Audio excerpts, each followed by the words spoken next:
If I am one, I am 100 voices in your head.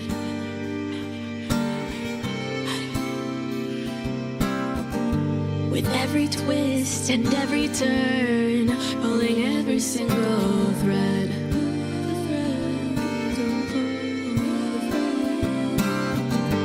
I may have 1,000 names, but in the end they're all the same. I play whatever role you need to guide your way.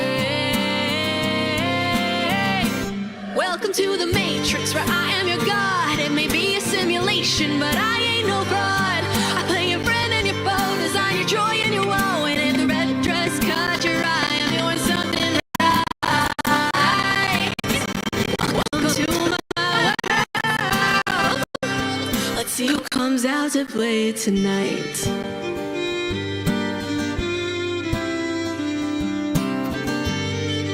Never.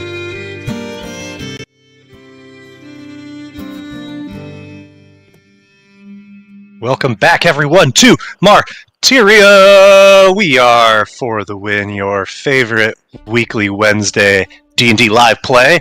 I am your Dungeon Master, Nick, and I'm joined by four exquisite individuals. We have Alex. Play Cyril. Cyril missed his date to go shopping, but with his new swag, his charm is unstopping. The wizard with high power and no plan, bumbling around till he proves he's the man. Hey-oh. Yeah, you gotta, show up to the date in style, so... Eventually. Eventually. How long will she wait? Next up, we have Matilda. Hi guys, I play Sitsu. I didn't prepare a rhyme today, but still have to try and prove that our cult is not evil. A tall task. Ruby. My mic is unmuted, so no worries, Nick. Sure. I play Enyo, and as I continue to mourn Mr. Lemon, I remember a rhyme he used to say. It's bad to have an empty purse, but an empty head is a whole lot worse. Shut your mouth and open your eyes, and you're sure to learn something to make you wise. Oh. That's a lovely little rhyme for the young grapes. Mm-hmm. Glad that Enyo's taken it to heart. And finally, Snash. While Enyo's vamp daddy keeps eluding us, Woe's simping away in a silent, dreamy crush. Simping away indeed. I'ma be your mom. No, wait, hold on. Hold on, wait a second. Well, you wanted parents, right? Did you want new parents? Or did I want No, new I parents? want to be your parent. Oh, no. I don't know about that. I'm gonna have a Woe just wants a conversation. daddy. No, Woe just wants a daddy, that's all I can say. Woe's already given up on one daddy. Uh-huh. She's going after another web. Oh my goodness. Ouch. All right. So, as a quick recap, last time the group of adventurers made their way after a brief glimpse into the world of Gobblefunk and head over to Riverside to the Le Chauffin house, where they sought the guidance of Rayla the matriarch, only to learn that things were not what Sitsu maybe hoped or thought in terms of the leadership in Le Chauffin. It seems like they have fallen victim to the thralls of whatever this angel disciple, whatever this winged thing with red eyes is, and you had to fight through fire. You contacted, or think you did, Maven the Grey Maiden, and you all made it out alive. Lemon's body was torched in the process, but all of the living people made it out alive. You then spent quite some time talking about your theories about archanexies and swapping rumors you've heard about each other or about the city, and along the way you made it to the square where you did some shopping and upgraded some gear.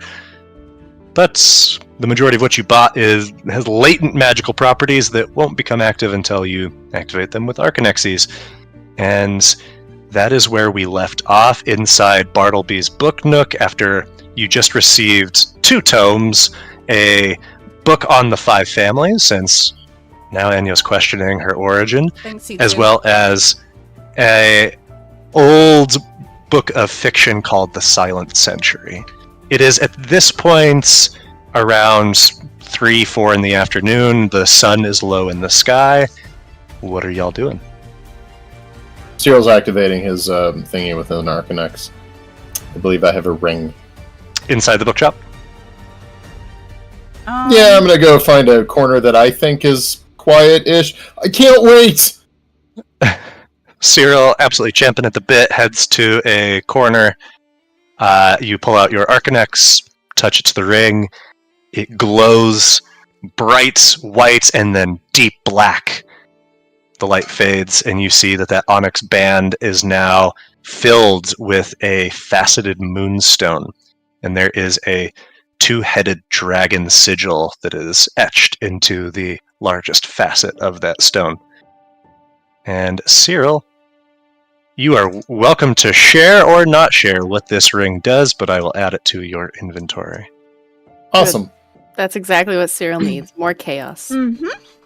Exactly. Yes. It's just the, pinnacle of his character.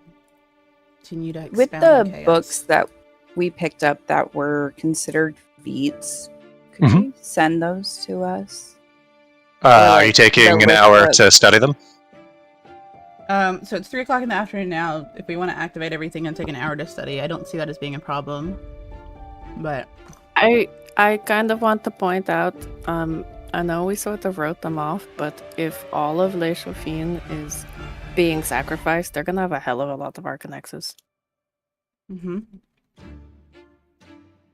I would We like could to maybe activate try this and stop armor. that. Yeah, I would like to just activate the armor because it's already better than what I have, but if it has a magical property to it, it'd be nice to know. But I'm not in like a rush. If you guys want to move on, I don't have to go hide in a corner to activate That's it. fine with me. I mean, if we're gonna take an hour to stay here, that's fine. I just Yeah. wanted to throw out that potentially whoever our enemy is gonna get a lot of Arcanexes. Well, we'll be ready to steal them, won't we? We're good at that, Yeah. C2.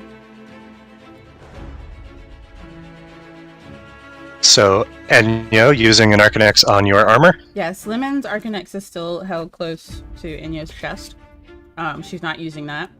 She's going to use one of the others because I think we have one each right now that we can use. Cyril had one, but yes. Yeah, let's see. Adeline. Can Cyril as define you- the name or anything about the person that he just used as a power source? No, that would be beyond your capabilities. So you, Enyo, touch your Arcanex to this set of armor. You see it glows, and when the light fades, you have this very thin set of like dark gray studded leather armor. You see that on the chest piece of it is a black 4-pointed star with a white circle in the center of it. So that is in your inventory. You are welcome to read what that does and share if you choose. Okay, and how Up do to I you. put it on? I can just click on the... Okay, I can click on that and unclip the other one. Okay, I got it. Never mind. Yes. So in order to actually gain the benefits of it, you would have to attune to it, which takes an hour to do. Okay. But if y'all are resting right now, then you're welcome to do that. So I'll Same attune to you, my Cyril. armor. Cyril is going to attune to it, and while I'm attuning, I am now saying random names for the next hour until one finally works, and that will be the name signed to my ring. Cyril You're gonna knows say- there's a person in there. You're going to just say, okay, start saying names, Alex, and I'll let you know when you found it. Oh, no. I'm going to write down a name. Michael, Bort, Jordy, Thomas, Snatch. This is Sarah. the whole night. This It's is just going to be saying names. You got an hour of this, Alex. Let's go. All right. Hope you enjoy the stream. There goes all our. There goes all our time, guys. Sorry, stream. Send me a list, Alex, if you want. Challenge As accepted. you Most whisper popular to boy your ring. names of the. All right.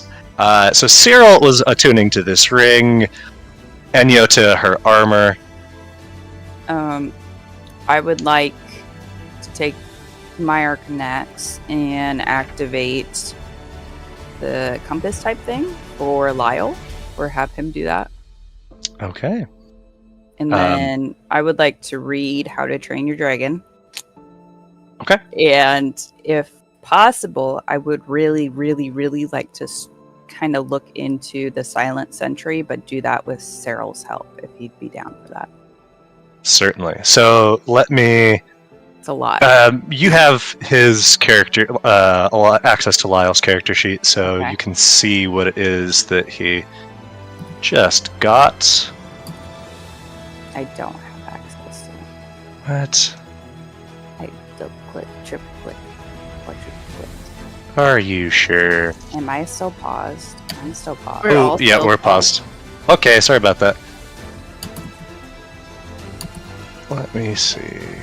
Configure ownership. Woe is now owner. Boom.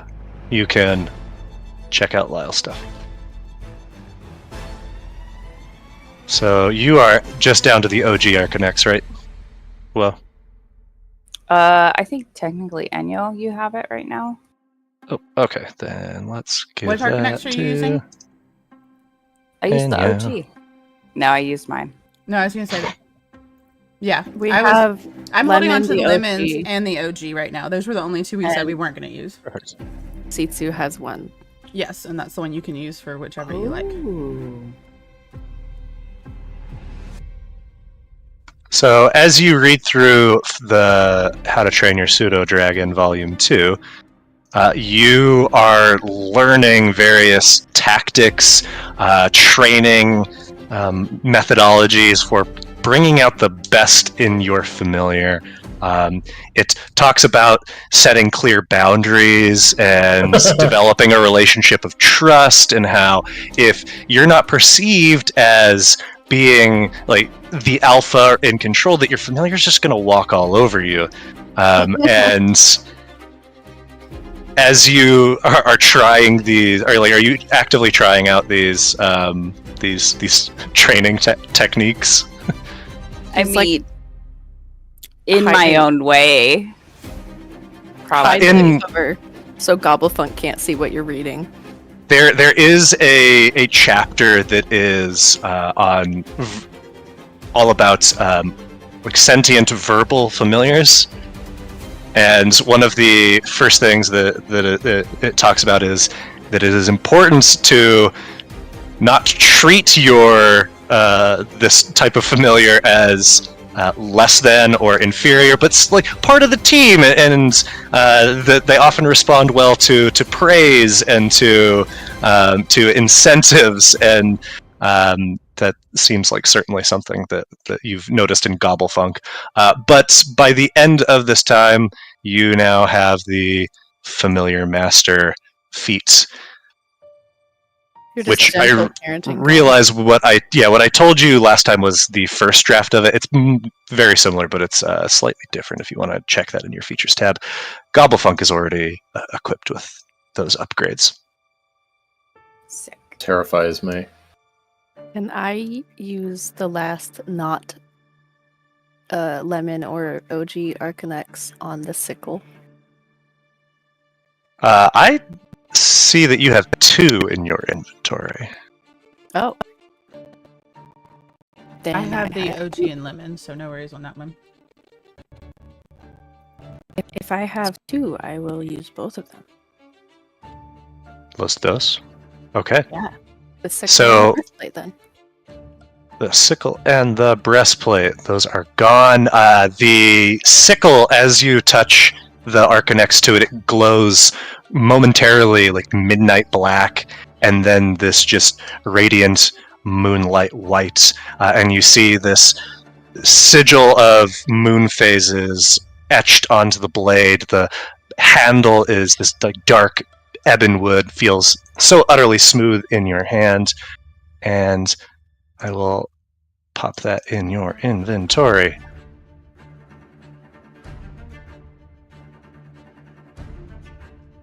For the armor, As you touch the Arcanex to it, you see it glows white, and that white does not dissipate. It mutes, but it's still just like giving off this little bit of a glow. And you see these spiraled roses are just in red, covering all of it. Very, very small, almost to the point where it looks like a houndstooth pattern, but it is quite lovely, and that is now in your inventory as well. Okay, if we're gonna be here for an hour for woe reading, I would like to attune to those. Okay. Nick, can my attunement, do I get to pick my attunement word for my armor? Yeah, yeah, you get to decide what that command word is.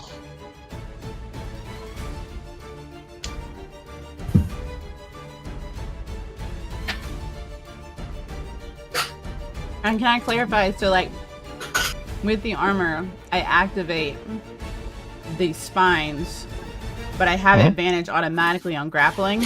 Or is it only when it's activated that I have advantage on grappling? When it's activated, yeah. So if it's not activated, it's just a regular +1 set of studded leather. But otherwise, then and it's just an on-off switch. It doesn't take an action to do that. It's a free action because you're just speaking a command word. And when we talk about melee attacks, it's anything where like someone's trying to slash at me with a sword or like they're right. Yeah, anything that's that they're attacking, not at range. Okay. Let's make the word pain. Pain. All right. Make it simple and sweet. Love it. Crazy, I don't know why you would think of that word for that armor. I know, right? Hey, isn't this the one you couldn't figure out what it's made of? Not initially, yeah. Is it made of people? No. Is it people? Oh wait, leather? hold on. Is it this armor or is it the one that you got, Lyle? Didn't Lyle get an armor? Lyle did get got a the set of black You studded just got the black armor, studded. but I activated the compass for him. Okay, cool. I like that compass, by the way. Enyo, as Sitsu mentions this, when you look really closely at the leather, it looks just a little different than the sort of leather armor you've seen before. There's something about the thickness of it that's maybe it is people. Hey, whoa, will you do me a favor? Can you lick Enyo's armor and Wait, tell me hold that on. they're- Don't lick it. Don't lick me. It's just awkward. That symbol, isn't that Yes, it is. That's why I want to know if this is people. that looks like Bullrig's symbol? Yeah, no, it is. It is Bullrig's symbol. Yeah, this is Armor of Agony. Can I lick her armor? You can lick my arm, I guess. No, we need to taste the armor to see if it tastes like people. Oh god. Is it activated? It is not activated. I have not said anything of such. Darn. Yeah, Sitsu says something and I just like lean over and just lick Enyo's back. And he was just like, why? So whoa, it's like tanned and treated, but jerky. it's like really, really tough, inedible jerky. There's something vaguely people-ish about it. Nice. I think it's people. Awesome. I think it is too. Thank you guys so much for that. So wait, you used a dead person's soul to activate a dead person's skin. body Yeah. on. Yep. Good. Just keep going in Does that that way. make it necro something armor? It looks hot on you though. Oh, hardcore. I thought it was very form-fitting. It definitely accents the butt nicely. I mean, it should. It's made of 3 other people's butts. It's not. No, Zero, but nice try. I wonder Oh, if they 4? use like No, it's back. multiple people. Yeah, like, do you think you would get better Or armor do you out of, like, think they hotter just people? use someone's like chest for the chest piece and then someone's back for the back? I was gonna say. What Or if they do you use think someone's they butt used for a the bunch chest of piece and shed people? for the butt piece? I'm gonna say it's probably an amalgamation of different people depending on like what the person was trying to do with it. You know what I mean? You know, because not everybody's skin's the same. You're wearing people now. I'm wearing people. I kill people. I'm wearing them. One day I may eat them. At least it's people and not children. We don't know that. You don't Because know you know that. they don't have enough skin for the. No, Could be multiple. but we know that they've been used for something else. So also, mean, it I sounds like didn't a make it. role. I'm just gonna be using it, so it's fine. It's fine. It's Fork fine. joke. How many kids does it take to roof or to paint a house? Depends on how hard you throw them. That's a little dark Too there, soon. Cyril. Okay, a little too soon. What? That's the But one she's where- literally wearing child people butt armor. You don't know that? And you don't know it's not. Exactly. It's 50-50 Nope, right that now. was not exactly. I mean, I think we should err we on the only side of activated. caution. We only activated a compass, so. Would you have rather I mean, activated like- what looks like a cursed dagger and then go crazy and kill everybody? I looked at Wouldn't that Lyle. be fun? I've already done that once. Side eyes back at you. Yeah, I want to do that again. She kind of slowly spins the sickle. She's like, only if you want to die too. I wasn't planning on activating that, and I'm not planning on dying. I'm just wearing dead people's armor. I mean, dead people's skin. Mm. That's all. That's all. Do you think it would be like a double meal for me if you die? It depends on how much you like jerky or not, Will. It would be like aftercare, something to chew on. Cannibal aftercare. Cannibal aftercare. All right. Oh no. All right. Well, I mean, you wanted to. We Never could never recover from this. No, I think we've gone down a path that we will never, ever recover. Ever. Just to be clear, though, we're still the good guys, right? The fine good guys. Sure. Yeah. I mean, I'm pretty happy with it so far. We've actively saved tons of people, haven't we? Yeah, but I feel like once you start wearing child butt armor, you're kind of crossing a line that shouldn't be Why crossed. do you keep calling I don't know. that? I don't remember the last time we saved anyone. We I don't saved remember. like I three think the people, last person we saved was and they are all Alan with us. and Lyle. Yeah, Some? that like literally like 3 people. Lemon Yeah, died and Lyle was 2 of them. because we couldn't get to him in time before his soul got sucked into the Arcanex, and then his body got burned up in Sitsu's house. I'm not saying that as an accusatory tone. I'm just stating as a fact, Sitsu. So don't blame me for his body being charred to a crisp. I blame your previous matriarch, bitchy, whatever her name is. Ah, yes, that was her name, Bitchy. G Mama. Bitchy mama. It's French, so it was like Bichet. Bitchy mama. So kind of like reflexively annoyed at you being disrespectful to Rayla before she just kind of stops. And... I mean, you can be mad at me for being a bit disrespectful, but you gotta admit she was kind of being a bitch, trying to kill you and all. I know, Yeah, that part was kind of lame. a little bit. Yeah, that wasn't. Does that mean that you're in charge now? Oh yeah, it does. Teacher's in charge. 100%. Would you guys like to join my cult?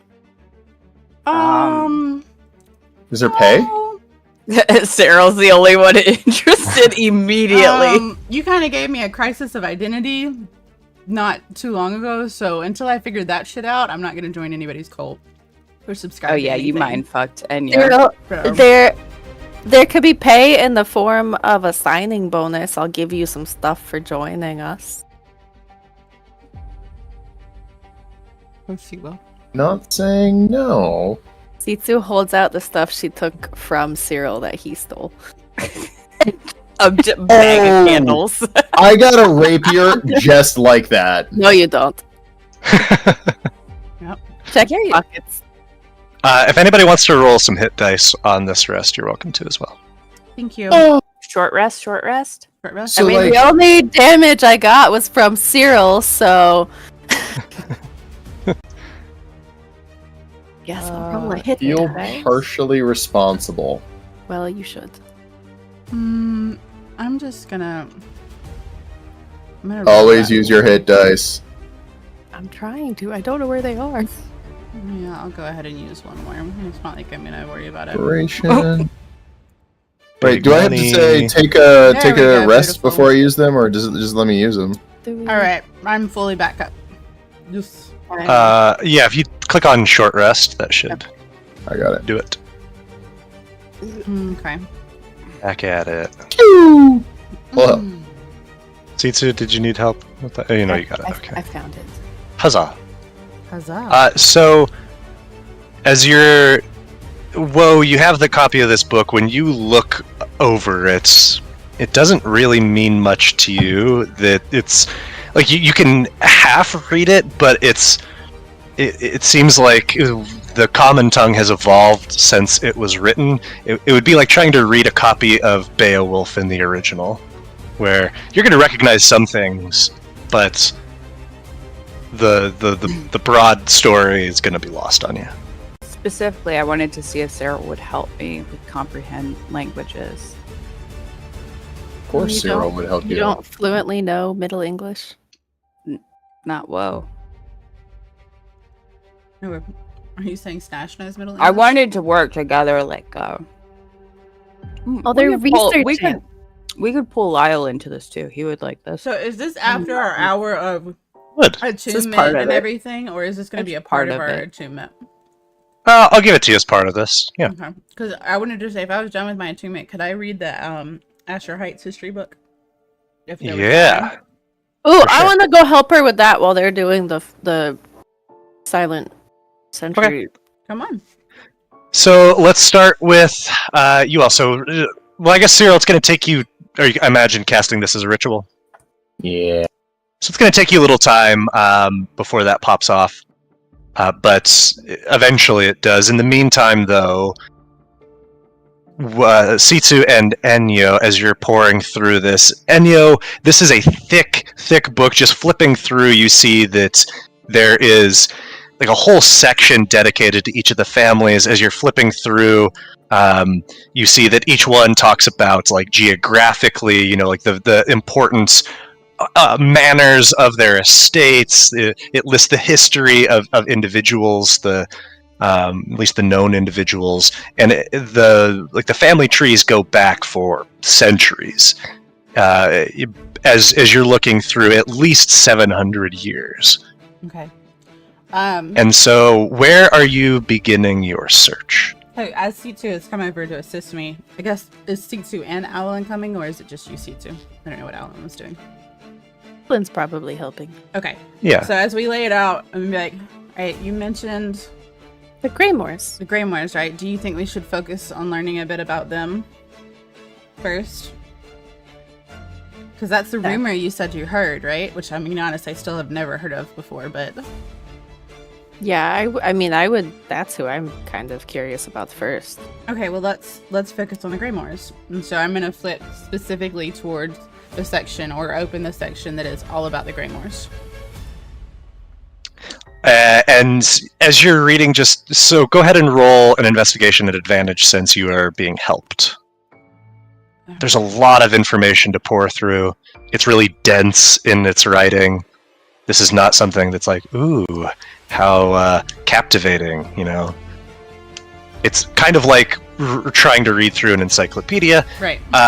But you're able to learn a few things. First, the Greymoors were one of the first families in Martyria. They were refugees from the east. They came from a place called Thalys. And the city of Thalys was destroyed as part of the War of Oblivion, like many of the great cities of Fyram were. And the Greymoors were some of the first adopters of Irem as their deity of choice, in part because of the resilience of the statue of Irem standing in the Sea of Ruins. They quickly established themselves as powers in this city through two primary industries. First was construction, bringing the information that they knew as primarily dwarves to the city. They were the founders of that wall builders brigade. They, in the centuries that followed, transitioned after the walls were established and construction slowed to banking. And as of now, the Mercantile Union is headed by Aemon Greymore. And how do you spell that, Amon? I'll put it in the chat. Well, not what I guessed at all. Beyond that, you see that there's mention of Paranel Greymore, who you know was one of the 5 individuals that was killed and laid about the base of the statue. As you're looking through the family tree, though, in particular focusing on these last 20 to 40 years, looking for signs of, could this be me, a princess lost? You're not seeing anything that stands out to you as like, oh, clearly this is me. Like, you don't see any mention of your parents, or even anybody that seems like it would make sense to be your parents. Mm-hmm. Are there any like untimely or early deaths of daughters in the family? If you go far enough back, yes, but none that would coincide with Enyo's time frame. And this has taken you, a good while to read through this. There's, Yeah. and even at this, you're just skimming, and so there's certainly more to uncover in this book. But at this time, that's what you get with your 14. Now, Cyril, once the spell takes place, you see the language seems to shift before your eyes, and soon it is in plain common. It is. There's like the text itself is not particularly dense. It's written in verse, and it is telling the tale of someone called Wilfir the Wise. And the gist of the story, as you're skimming through, goes as follows. By the end of his 1st century, Wilfir the Wise had mastered each of the mortal arts. He could paint masterpieces in minutes, he could play complex songs after hearing them just once, he could cook meals so delicious that they mended all sorts of afflictions. Yes, and you're relaying this to Woe. There was no story he didn't know, no mountain he couldn't climb. It's really bombastic, the way that it's being told, and no heart that he couldn't win. His body and mind were honed to razor edge. And he sought enlightenment, though, beyond these mortal limitations, and as such, Wilfir ventured off beyond the edge of the world, as they call it, to the land of... And this is a word... you think that it's translating, because it's still... It must be like a literal translation. It says the Oldenkin, and maybe it was something else in the original language, but a literal translation is Oldenkin, spelled as follows. He encountered their first, they called the Great Walking Tree, and at her commands named each of the beasts of the land and sea and sky in their own tongues. Next he found the Living Fire, whoever that is, and at his command reconstructed a city from a sea of ashes. It goes on to describe Wilfir meeting with the roiling storm, the swelling sea, the man in the moon, the daughter of the sun, and performing each of their impossible tasks as they commanded him. So fast! Yeah. But though he traveled far and wide, high and low, by day and night, enlightenment eluded him. He saw no sign of the last of the Oldenkin, whose name he didn't even know. For years he searched. There was no rock he didn't overturn, no depth he didn't plumb, no peak he didn't summit in his search. And in this time, change slowly crept over him. His voice grew hoarse from a century of disuse, and soon was little more than a whisper. His eyes grew dark from the shadow of his constant disappointment. His heart grew heavy from the weight of his loneliness. He was sure that the Oldenkin had deceived him and sought them out anew. And when they proved no help, he gave himself to the darkness growing within him. He used all his mortal cunning to plant seeds of doubt amongst the Oldenkin. He stoked the cinders of their growing ire, whispered vows of deceit in their ears, sprinkled distrust among them at every opportunity. And to his great pleasure, the Oldenkin turned on one another, and with his work done, Wilfir slunk back to the edge of the world. And here, finally, the last of the Oldenkin met him, and as he saw her, he knew her name, Fate. His tongue swelled with a century of bitterness, his heart with cruelty that's raged for 100 years, but he could no longer conjure speech. So they walked together, hand in hand, in silence, across the threshold, where he lived out the short remainder of his mortal days. Holy shit, that is metal as hell, Love that. says Cyril. Because I love you all, I will send this to you in chat. My notes were like so scratchy as quickly as I could write. Oh, I gotta look at, you... Oh god, this list of names. I'm gonna need to look at that a little more closely. But I don't think you have said the name yet. Oh, do you need more? If you want them. We ran out of time. Oh, my message is too long, so I will add this instead to our a Google Doc that we had created a while ago Okay. for your information. Ooh. Fucking novel, man. That was awesome, but holy shit. Which one is it on? For your information. That one. That's like 5-year information. Oh my god. So much information. So happy. All the information. Just copy and paste. Yeah, I didn't expect you all to be able to keep up with the, I got most of it. I mean, yeah, I got most of it, but still, it'll be good to read over it again. I've got it all on stream. Yeah, we also have a recording of it. That's true. A beautiful recording of Nick telling the story for us. All right. Anything else that anybody is doing during this rest?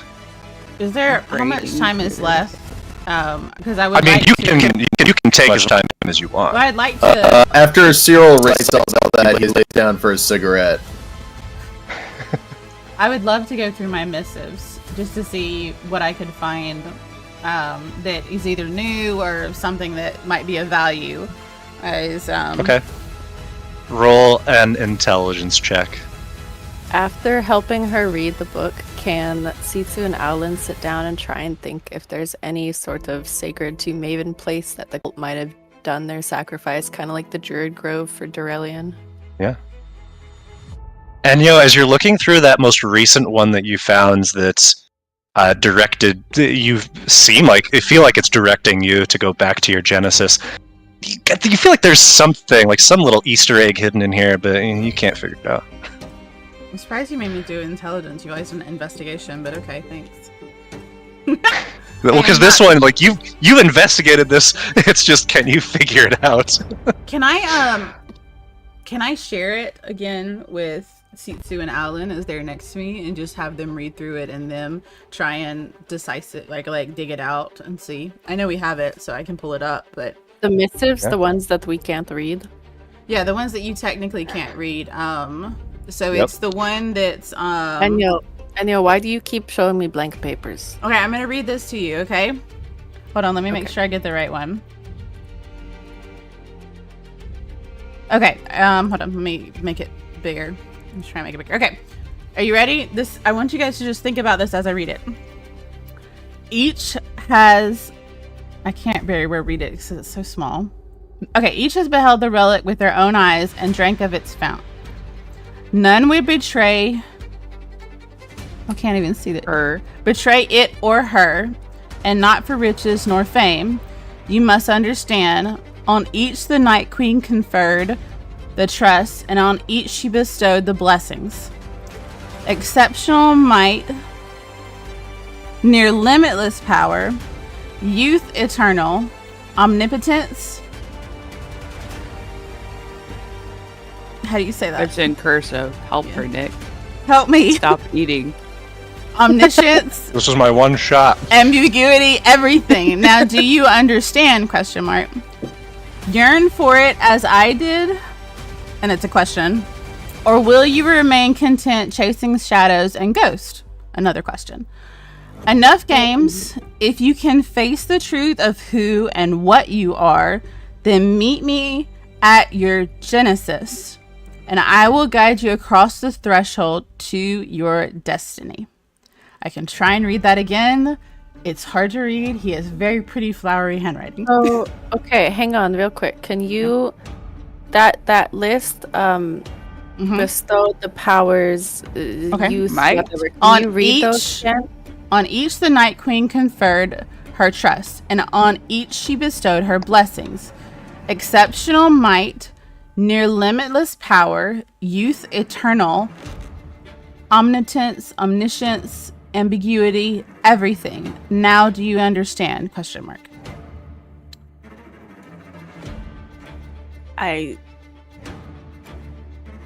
Cyril does not understand. It's okay. I mean, this could just be because we just read the Woe's book, but it sounds like she is Fate, Mm-hmm. the Olden King. Yeah. And she gifted the others, like, you know, the sea, unlimited power, the moon, eternal youth, the sun, omniscience and omnipotence. I love a good story, but I don't see what value we can pull out of that if it's just kind of one of those legends of old. I think the main Well- point we need to reckon is that enough games, this is the ending, by the way, of the note. Enough games, if you can face the truth of who and what you are, then meet me at your Genesis and I will guide you across the threshold to your destiny. Now, when I think of Genesis, I think of where I basically became an orphan, which is my original home. But again, you could also relate that to the encounters I've had in the sewer. But I wouldn't say it's any encounter that I had with Lemon or Orange, because those became my mentors over time, but that was not my genesis of what I am now, which is a thief and assassin. I mean,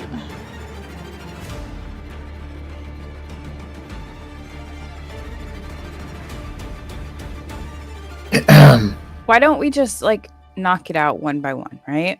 Why don't we go to your home okay, and then maybe Misty's? okay. So, okay, my home is gonna be in Riverside, fairly close to the Mariners Guild. My parents' home, the residence of the Simbas. That was my last name, my original last name.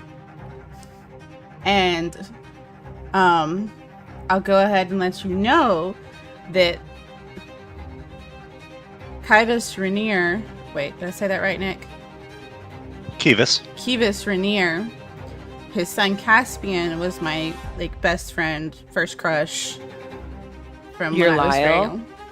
Yeah, I guess that's a good way to put it. But I thought he is part of the reason my parents were dead, and he was almost an executioner in how they were killed. Why would they have wanted your parents dead? Like, what did they do to upset the Marin? From what I currently remember, which we've already kind of discussed that it could be wrong, my father ran into money issues. And so he borrowed money from Rainier and a few others. And so they took out my mom and dad. But my mother had hid me away. And I ran into the sewers after the whole incident, I believe. Again, some of it's quite fuzzy, but they didn't find me. I mean, I'm gonna be honest, borrowing money you're not gonna get your money back if you kill Yeah, to be fair, that's a really quick jump. Yeah. Well, You that's didn't all pay I me back, I'm gonna remember kill from you. when I was 7 or 8 years old. I always remembered we struggled on acquiring some of the simplest of things of food. I mean, Caspian would often just bring lunch when we were hanging out and would bring me snacks because I know I'm skinny, but I was super skinny, and then I got even skinnier and bones before I met Orange and Lemon. So again, I don't know though, because my memories of that are a bit fuzzy because I was quite young. I'm just kind of giving you a heads up that I don't really want to run into them. But if we do run into them and you guys kind of want to ask them questions, trying to keep ourselves under disguise because we are most wanted, they might have more information about the situation. So I'm just giving you a heads up. Does that make sense? Yeah. Okay. Or we could just like torture them.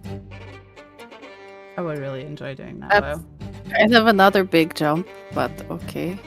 But again, the reason I say I mentioned him as well is I was really mad.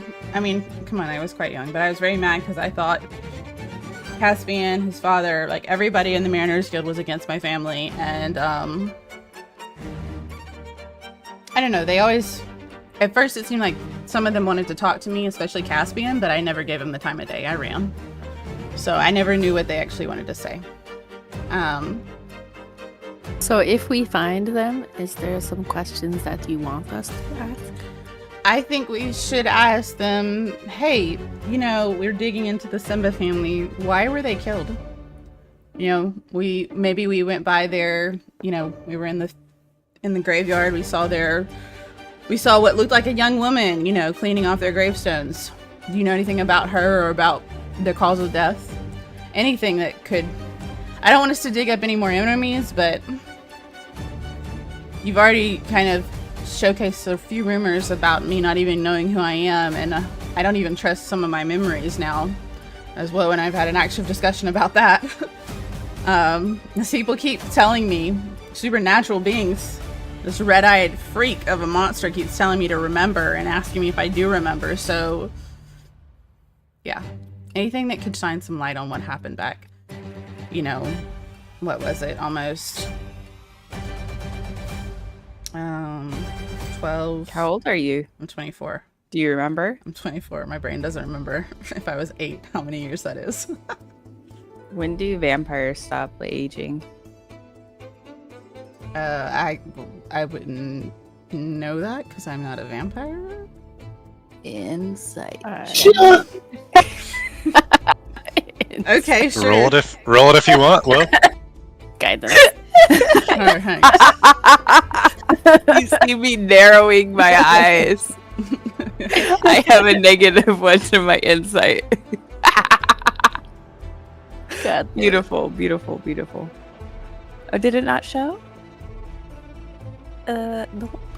I'm not seeing you or Enyo on. Oh, there we go. Now you're back. Yeah, I lost connection and got reestablished. I rolled a 4 and it's a -1, so it was 3. Enyo just seems particularly prickly right now.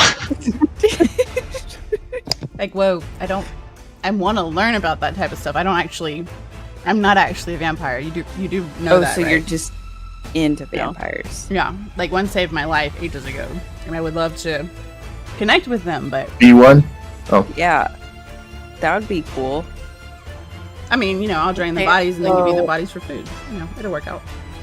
So we have to go find Vamp Daddy. Yeah, vampires are cool. We don't have to. I'm just saying that is an option if you would like to like go down that path. I know Cyril, we do need to meet your date, your reporter, right, Cyril? You guys don't need to. It's fine. I can go without you. I should probably go find her now. You don't want us there, do you? I mean, if I showed up with Zero. 3 bitches, it would be. Do you want Gobblefunk to go with you? Do you want Lyle to go with you?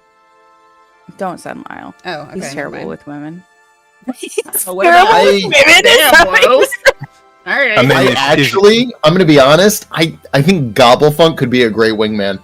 So do you want to? I mean, we could make it a boys' night. I can say, Yeah, do the girls' boys, night is a boys' night. do the boys Yeah, want to Lyle's go kind on of Cyril pretty, date? and that's all I need is her to like get lost in his dreamy eyes or something like that. I think what Lyle's pretty well taken at this point. I mean, he let Woe eat part of his arm. Yeah, earlier. I think that relationship. I was just trying to be a good member of the team. You don't have to be embarrassed Yep. about No, it, don't be Lyle. embarrassed. We can tell Lyle, you you still should be really very care embarrassed her. about it. I mean, it's impressive I- your I- care and devotion to her. Stop. Whatever. There's no judgment here, No Lyle. judgment, love.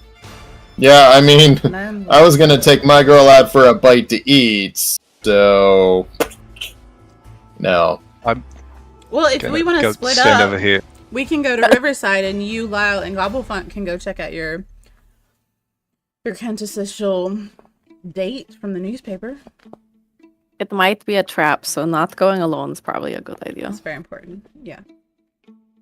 At least, like, if I would Gobblefunk's love with for you to come with us, but again, it's no pressure.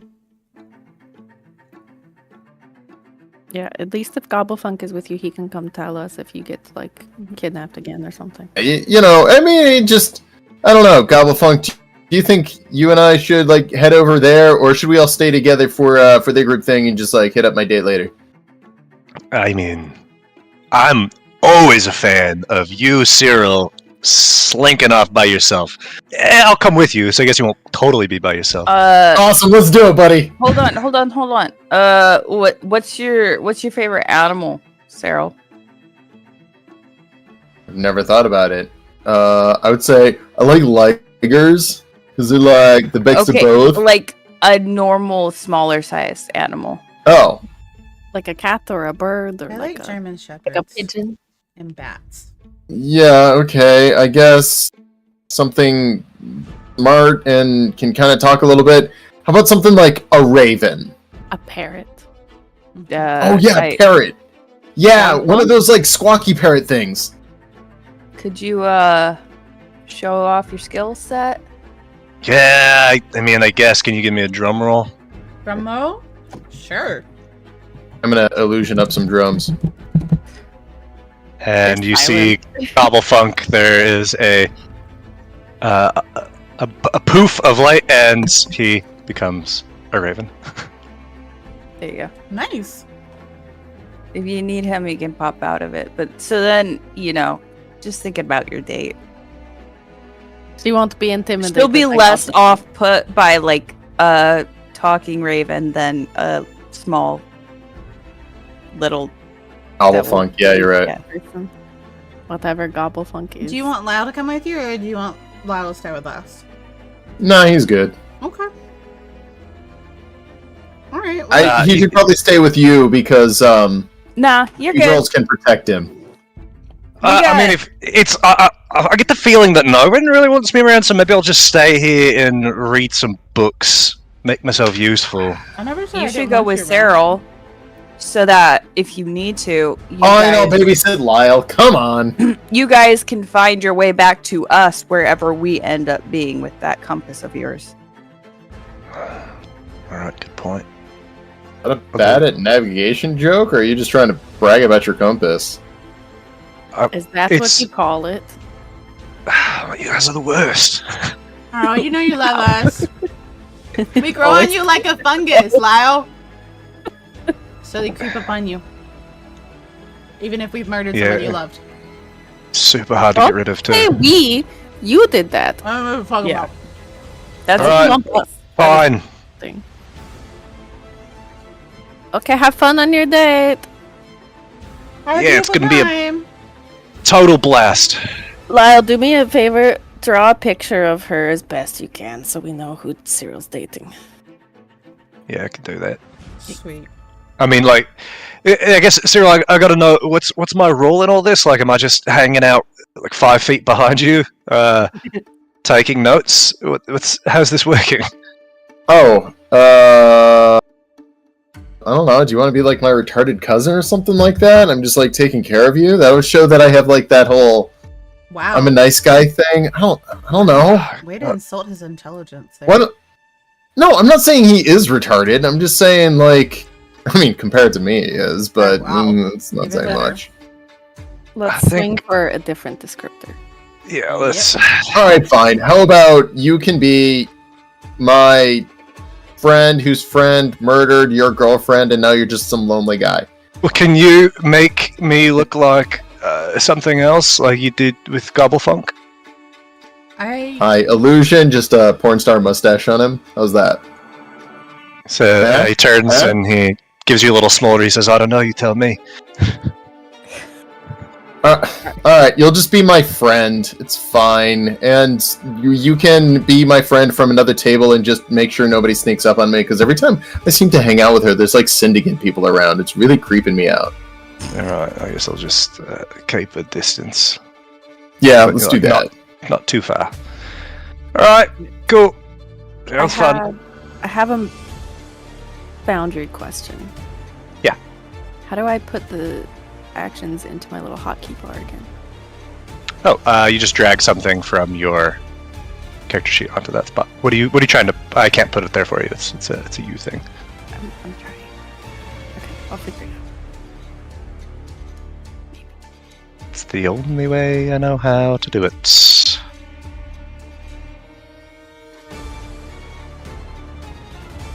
All right, have fun, Gobblefung. Yeah, I mean it'll be something. Squawk.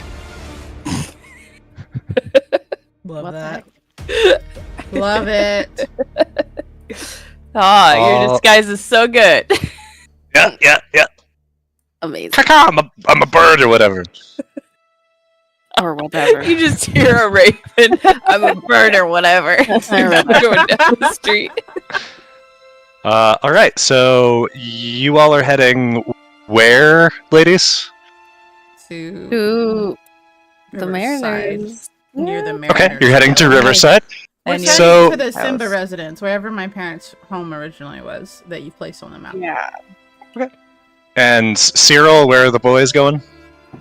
To the I have no way to meet her. Wait, what did Misconnection say? He'll get there eventually, guys. To meet Place- you where you first met her. First met. Oh, it was outside the police station, right by the somewhere. Shit. You're Cyril's Maybe just the gonna- Knights of Juris, outside the Knights of Juris, when we went and talked to Kendra Horn or whatever. Yeah, that's where. Yeah. Well, that's where he remembers first meeting her. This is what was sent to you, or what was in the misconnections, at least 2 days in a row. Or she's talking about the restaurant you met her at. Cyril has literally no idea. Or she's talking about where you were born, or she's talking about the first time that you, I don't know, like did a magic. Who's to say? It could be anywhere. Just start wandering around, Cyril. Squawk. I love you. I love much it for so that. much. Oh. All right. So before we start resolving these things, maybe now would be a good time to take a quick break, No problem. get some beverage, get some bathroom, and we'll be back shortly. Mhm.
All right, and we are back. We're going to start with the ladies heading up to Riverside. You are working your way across the square. Are you traveling in disguise? I know you had mentioned something about that. Just Yeah. The Shrieking Sisters robe. We'll go ahead. Oh. That's fine. Since that's the easiest That's one to pretty good. put on for right now, we'll do the Shrieking Sisters. So we don't have to use like a spell or a disguise kit. We'll hold on to those for now. Okay. You make your way across the bridge at the the northeast of the square, and as you're crossing into Riverside, you see that, like when you were here last at the Le Chauffin House, there are a lot of people about, Knights of Juris among them, but you also see that as you draw closer to where you're ultimately heading, Enyo, there are plenty of mariners about in their mariner's teal. And there's a cluster of 2 or 3 or 4 here and there, just having conversation, working on the docks, and chatting as they go, but nothing that you're picking up. I have a quick question, Nick. Sorry. Yeah. I just wanted to reconfirm. Eamon Greymore, is he in the Mercantile Union? Like, is he in charge of that, or was he? He is the head of the Mercantile Union. Okay, thank you. Sorry, I'm looking at my map and I wanted to confirm locations. Thank you. Keep going. Mm-hmm. And so you are you heading straight to your old house? Mm-hmm. Or were you trying to gather information first? I was unclear. I'm gonna kind of look at the others and be like, this is the general direction to the house. We can leave around and see if we can get some information, or we can just head straight there. Whatever you guys feel is best. Ladies. I'm down to go straight to your house. Okay. Because I'm more interested in what maybe you'll remember without anyone else's prompting. Okay. Then we're gonna walk the streets that I used to walk as a kid and meander over to my parents' house. Okay. And by this point, 5, 6 in the evening, you spent some time, I guess probably closer to 6 or 7, as you were studying books and that for a good while, and then walking across the city. But it doesn't take you terribly long to find your old stomping grounds. It's been a while since you've been back here, Enyo. You've got FAT. You spent your time in Old Town, but just a few short blocks from the Mariners League headquarters, you see your home, or at least what's left of it. It is run down like a lot of Riverside, and it seems smaller now. But as you're approaching, what really catches your eye is sitting atop the roof, legs dangling over, is a dark figure. And you see a cloud shifts for a moment, and in the moonlight that shines, there is a glint of red. Twinkle, but it's not eyes, Enyo. It's glass set above the curved black beak of a raven's mask. You see the hood and cowl are baggy, covering every bit of the figure's head and face. They glide down weightlessly, landing in the cobblestone in front of you, a black cloak billowing gently. And the figure stands there, perfectly upright, taller than you, but slender. But you can tell that there is power in those long, lean limbs. Enyo. At last. His voice is as velvety as the black that covers him head to toe. And in this moment, the rest of the world seems to dissolve around you. Situ, woe, gone. It's just you and him feet away from you. How feet are we talking? Like 5 feet away, 10 feet away? Yeah, like 5-10 feet. Close enough for Jazz.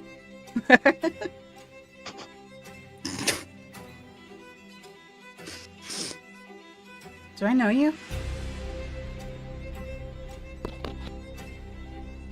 In what sense of the word, no. Have I seen you before? Of course.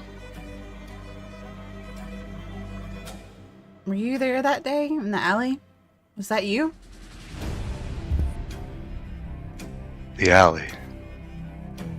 Enyo. I know you have many questions. More than many. I'm sure.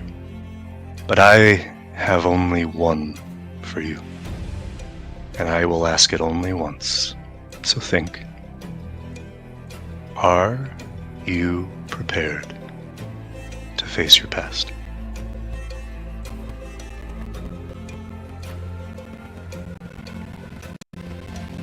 Oh, 1 second. I just glanced at the chat. Sorry. You're not supposed to be reading chat right now, really. I'm a streamer. That's what I do. So I'm not gonna say anything, and I'm gonna turn to Woe and Sitsu and kind of like I'm gonna keep him in one eye, but I'm gonna kind of turn and glance at both of them and be like, "You see this person in front of me?" Like the look is like, "I'm not crazy. There is a person in front of me right now." Woe's just over there going. Do we see him? Do. Okay, yeah. Woe and Caesar are like, oh. We're like, big spooky man, yes. Okay. Say yes.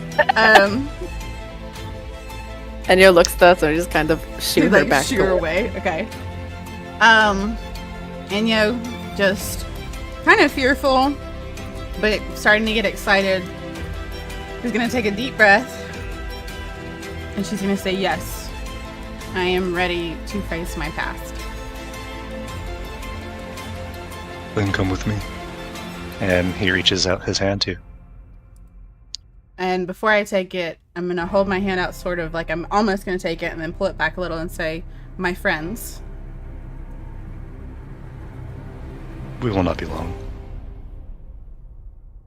And before I take it, I'm gonna look back at them and say, "Just wait for me," to Woe and Sitsu, and then I'm gonna grab his hand. So much And- trauma from Alex's campaigns about grabbing hands.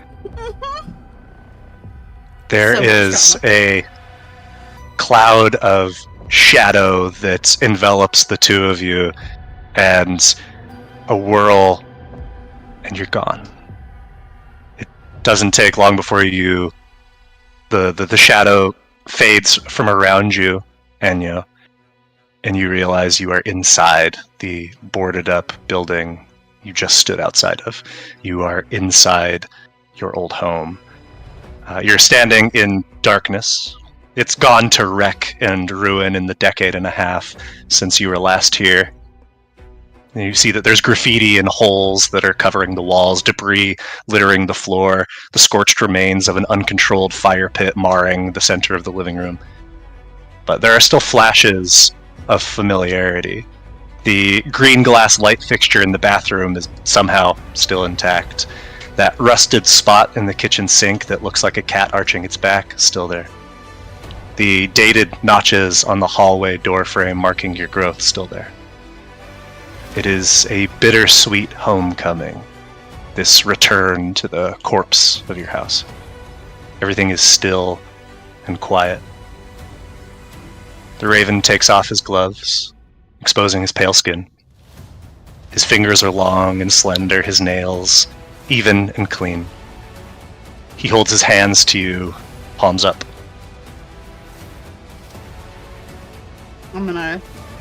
Enyo's gonna turn and face him, and sweaty palms, she's gonna just kind of wipe him on her leather and lock eyes with him, and then just gently place both her hands on his upturned hands. As you take them, you feel your head pounds and the earth around you dissolve, and memory comes flooding back. And we will come back to you. Cyril, you and Lyle and a raven, much smaller than the raven that the ladies have just encountered. I know. Are going where? You're muted, Alex. Sorry, Char was in here doing Char stuff. We are going to the Knights of Juris, and I'm going to try to retrace my steps from the first day that I met her. Because we went to the Knights of Juris to see the one person, but then I ran because I was scared, because I was afraid of getting arrested. And then I was wandering around. There was a mob of people, so I'm going to look for the mob of people that's probably hanging around there. All right, Lyle has a cloak just draped over him. He's wearing that black studded leather armor, just trying to be as incognito as possible. How is Cyril presenting himself here as you head to the Knight's Hall? Probably as least Cyril as he could imagine, so very, very flamboyant. I'm thinking like bright blues and purples, mostly probably illusionary because he's cheap. But like a cloak, bit of a feather hat, some of those really cool sunglass thingies that he's heard so much about. He looks like a pimp. Yeah, that's kind of what I remember, yeah. Okay. Cane and everything. Cyril, you make your way south toward the Knight's Hall, and it is the quietest you've ever seen it. There is a single knight standing outside, but every other entrance, every window is closed.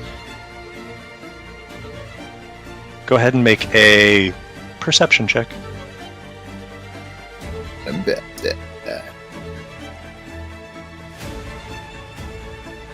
Yeah, the funny part is Alex's perception is really low because my eye is terrible right now. It's genuinely hard to find things. You are looking Match around Cyril's. for signs of Ursula, and you're not seeing anything. And you also fail to notice that until they are 10 feet away is a Knight of Juris, strolling with purpose, seemingly, in your direction. Lyle has already started moving in the opposite direction, but then you hear, citizens, you really ought to be indoors at this point. My mistake, my friend. Why ever should I be indoor at this presumptuous night, trying to sound intelligent? And as you glance over at your dark shades that you've illusioned in front of your eyes, you see clearly is Erdan, and you notice that he has finally some patches. Says, you of course heard the recommendations of Acting Chief Kendra Horn, my direct supervisor. It is inadvisable for citizens, civilians like yourself, however glamorously dressed you might be, to be out at this time. Darkness is not our friend at this current juncture. See, he's trying to also sound intelligent. Nervous young fellow, tell me, I'm new to this juncture city. Why ever should I be so worried about running around these parts with such strapping young fellows like yourself to protect us all? What do you mean you're new to the city? I'm new to this area of the city. Roll a deception check, Alex.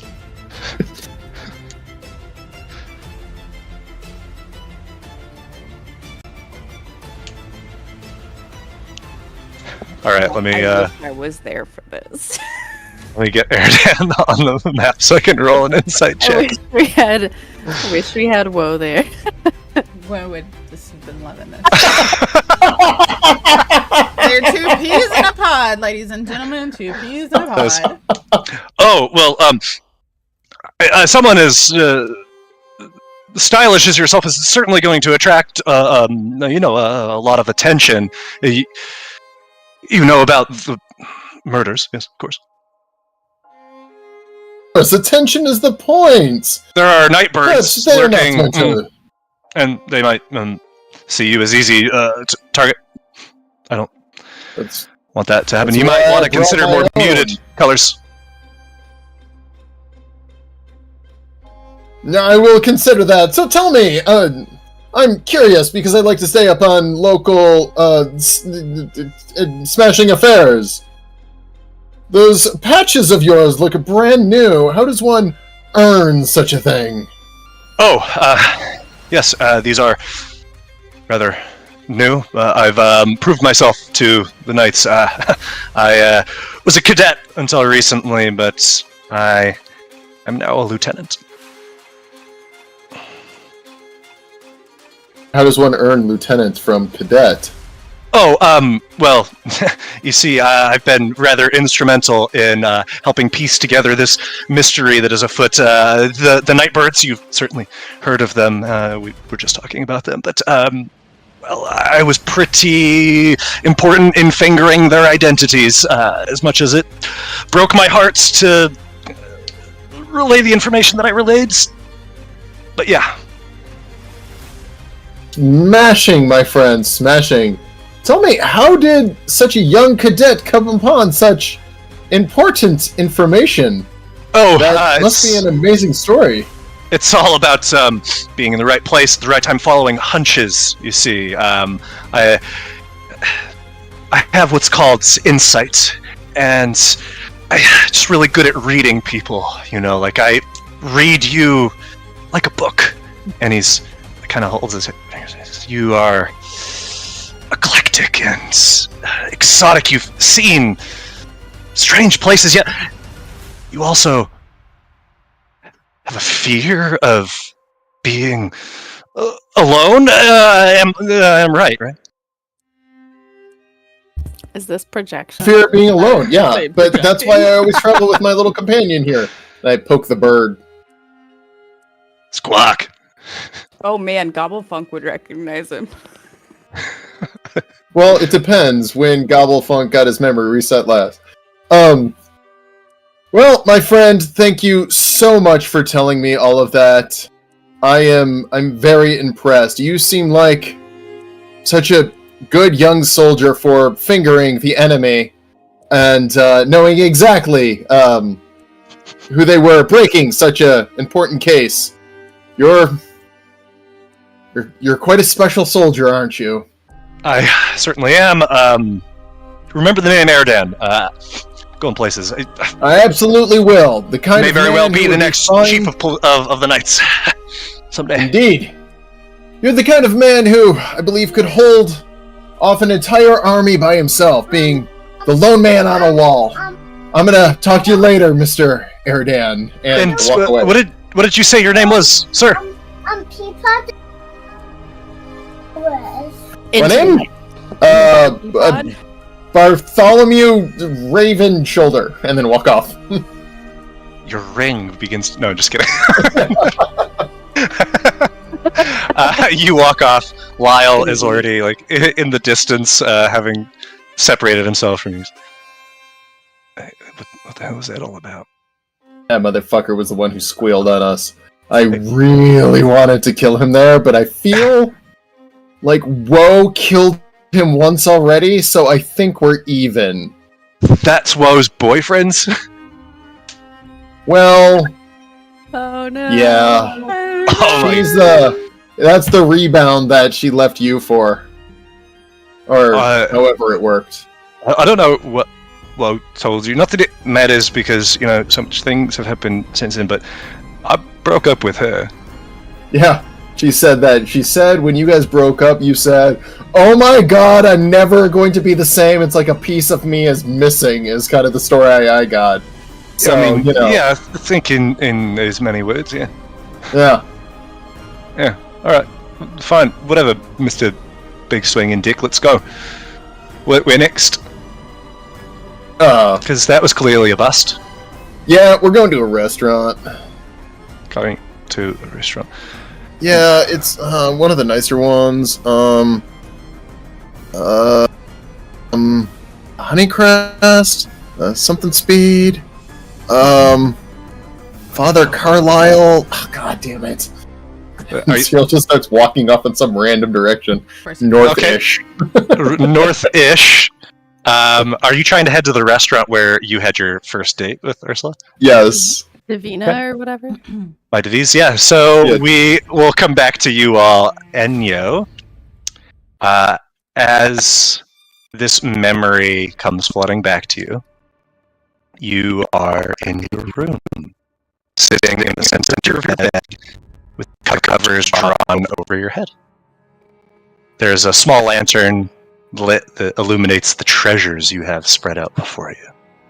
Their handles are small, and their blades are hardly larger than letter openers, but the 3 knives before you, beautiful and sharp nonetheless, and best of all, they are yours and yours alone. It's hard to say when it started, but for as long as you can remember, Enyo, you have been almost preternaturally drawn to blades.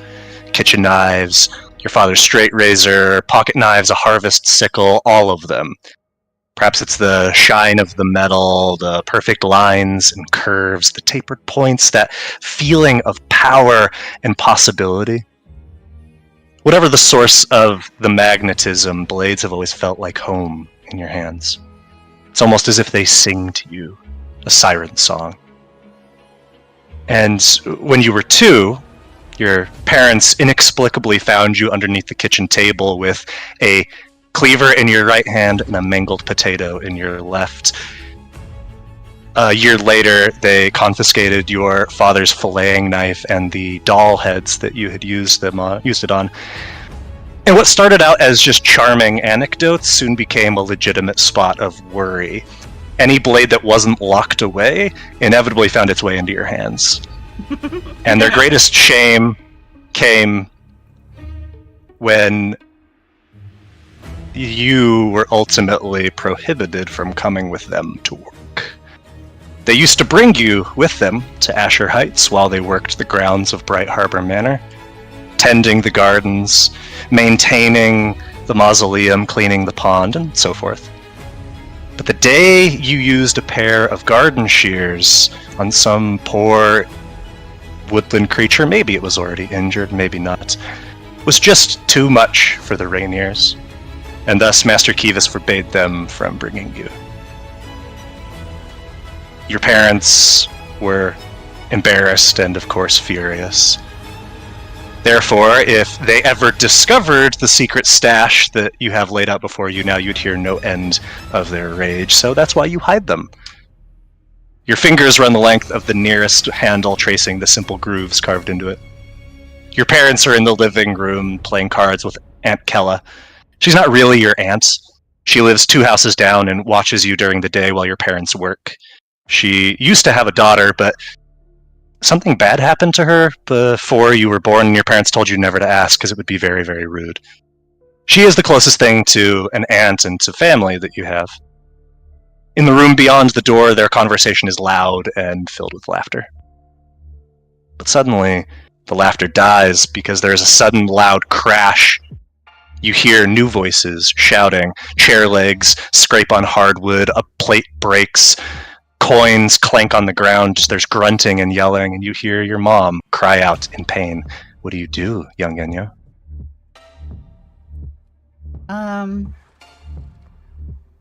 I'm gonna probably take my 3 little knives, and they're gonna be in my hands, or in one of my hands, as I sneakily and very quietly try to get off my bed onto the floor. Knowing where the floorboards creak, I will gently move over to the door and just as quiet as I can, because, you know, I know the door will creak. I'm gonna open just a sliver, just the smallest sliver, to look out and see why Mom and Dad and Aunt Kel seem to be fighting and what's happened. And as you peer through this crack, you see a scene of chaos. There are 5 men dressed in mariner's teal filling the room. Aunt Kella lies face down on the ground, unmoving. You see 2 of the mariners hold your mother's arms behind her back near the window on the right of the room. 2 stand in the center on either side of your father, who kneels before the 5th man. This man's back is turned to you, but you recognize his wild seafoam hair and the confidence of his voice. Caspian. He's not quite a man yet, a mere 16, but he carries himself with that sort of birthright authority, that sense of entitlement. And you hear him growl out, "You think you can steal from us, Jupiter? From the family who puts food on your table and keeps you off the streets? From Kivas fucking Rainier?" And the man on your father's side punches him in the stomach while Kivas strikes him in the jaw. "Where is it? Huh? What did you do with it?" Your mother is crying out, and Caspian turns his head and says, "Laz, shut her up!" And suddenly the men binding your mother's arms wrap a rag around her mouth, and her cries are muffled. Your dad says nothing. The men continue to wail on him, and you hear what sounds like the breaking of bone. How much more can he take? Enyo, how much more can you take? And I recognized automatically that this was Caspian. Oh yeah. Okay. So little Enyo already knows what the sound of breaking bones are. I mean, she already has inflicted that upon small creatures. She knows what the crack is. And hearing that in her father, she's going to be incensed. And she's going to crack the door open a little bit more. And she's going to sneakily bound down the hall. She's not going to attack Caspian because Caspian's just standing there. That's not who's important. She's going to go for the ankles and the lower joints of the man that's beating on her father. And as quick as a mouse, as stealthily as a cat, she's going to slide across the floor. And she's going to try and take one of her pretty little blades and slice his ankles to get him to get away from her dad. Okay. So, in order to do this, Enyo, like the closest person to you is Caspian. In front of him is your dad, and then beside him are these 2 mariners. So, Yes, sure. roll a stealth check. It's fine, we'll use your current stats, but Okay. you certainly risk being seen. But because of the chaos of what's happening, you are able to slip around Caspian and take your little letter opener knives and drag them across the heels of one of the men holding your father. In the moment of chaos that ensues from this, you see your father falls to the ground with a thud and kind of just is wheezing. Caspian's, "What the? God, Enyo! You fucking psycho!" And suddenly the Mariner and Caspian are rushing towards you. You flail your arms wildly, swinging your knives, and you roll a d20. Okay. No, wait, hold on. Sorry.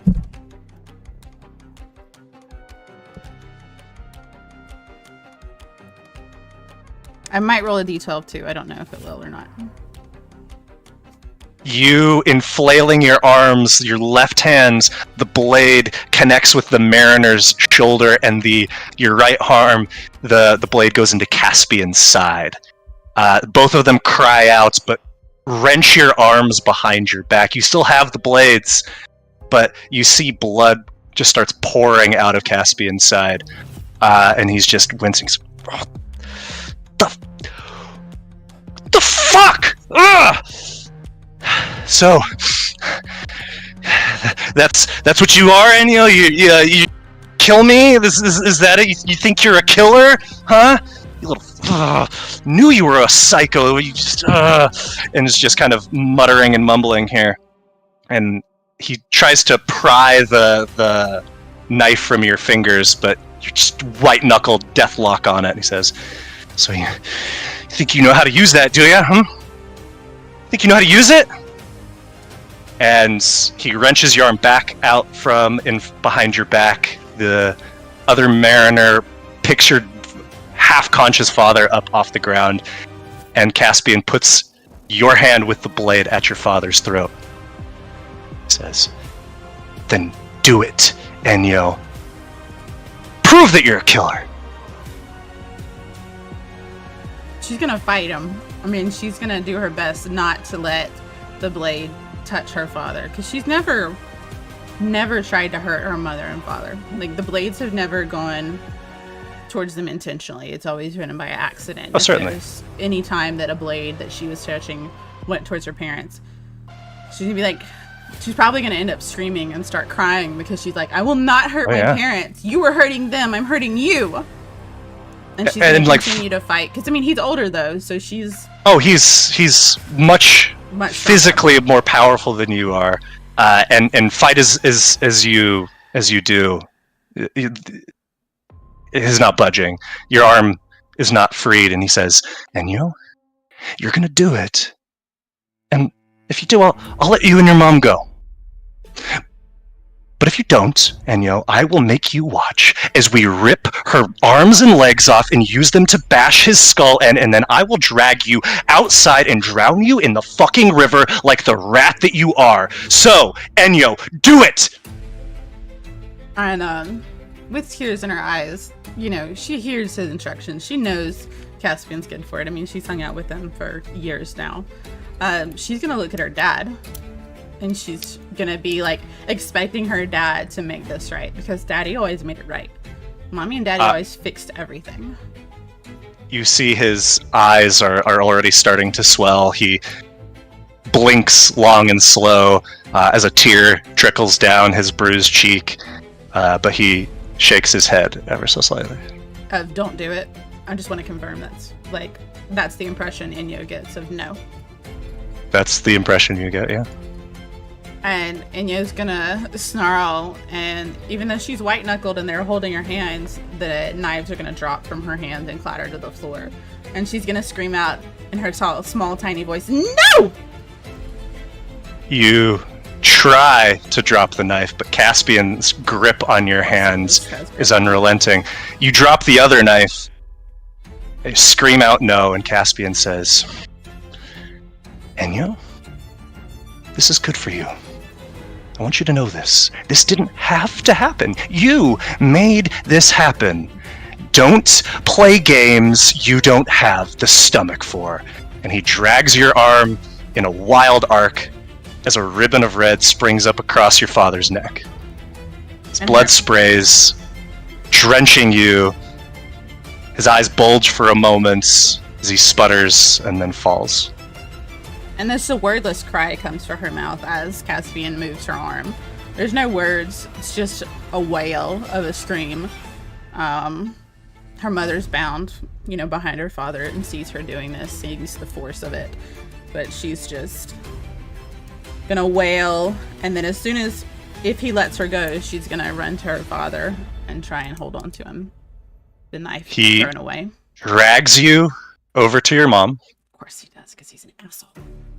He nods at his goons who take the rag out of her mouth, and he says, I'm going to ask you again, where is it? Just tell me! Just tell me! Just fucking tell me! Now, is he asking Enyo, or is he asking her mama? Oh, he's asking your mom. Okay. And she is, like you, just kind of like gasping for air, trying to process what she's just seen, and nothing is escaping. Fine, so be it. No witnesses. And the goons plunge their daggers into your mom's sides. You see bloodstains quickly forming at her gown. As the world kind of slows down around you, Enyo, what do you do? I mean, Enyo's gonna be screaming, Mama! like in a high-pitched wailing voice, as she watches the blood slowly come down the front of her mom, and she's gonna basically become a dead weight. Because even though she has tears, she's gonna try and like drop her weight to the floor, hoping that even though he's brought her forward and she still technically has a knife in one hand, that Caspian's gonna drop her to the floor. Because if she can get away, if she can be free to move, he's not gonna be able to kill her. And as you drop your weight simultaneously, the front door bursts open off its hinges, landing with a resounding crash, which gives you this brief moment to slip Caspian's grip. What do you do? Slipping his grip, I am going to probably pivot back towards my dad, slicing the ankles of the mariner next to me that was like helping Caspian, and then I'm going to dive for the hidden kitchen alcove that her parents taught her about. Trying to grab a knife as I go, but still holding the one knife in my hand, missing any others. I'm just gonna dive past my dad's body, and I'm going for cover, and I'm hiding now in the tightest and smallest corner, because I am tiny and I am mighty, and if I'm gonna die, I'm gonna kill something with me, because I'm gonna be like a cornered little beast. Yeah, you slash out while you can. You see this just blur of black as something moves lightning fast throughout the room. You hear 1, 2, 3, 4 cries of pain as deft blade strokes just cleave through these mariners faster than you can even see them. And the house grows silent, except for your breathing, your muffled sobs. And a moment later, you see a figure, all in black, a mask on its face, kneels down beside you. Red glass eyes staring back at you. Sweet child, what have they done to you?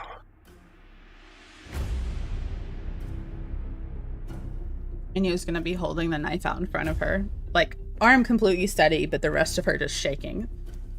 Like, she has no fear of using the knife, but she doesn't know who this person is, and she's gonna try to honestly be glanced behind him to see where Caspian is, because he was the one that was killing her parents.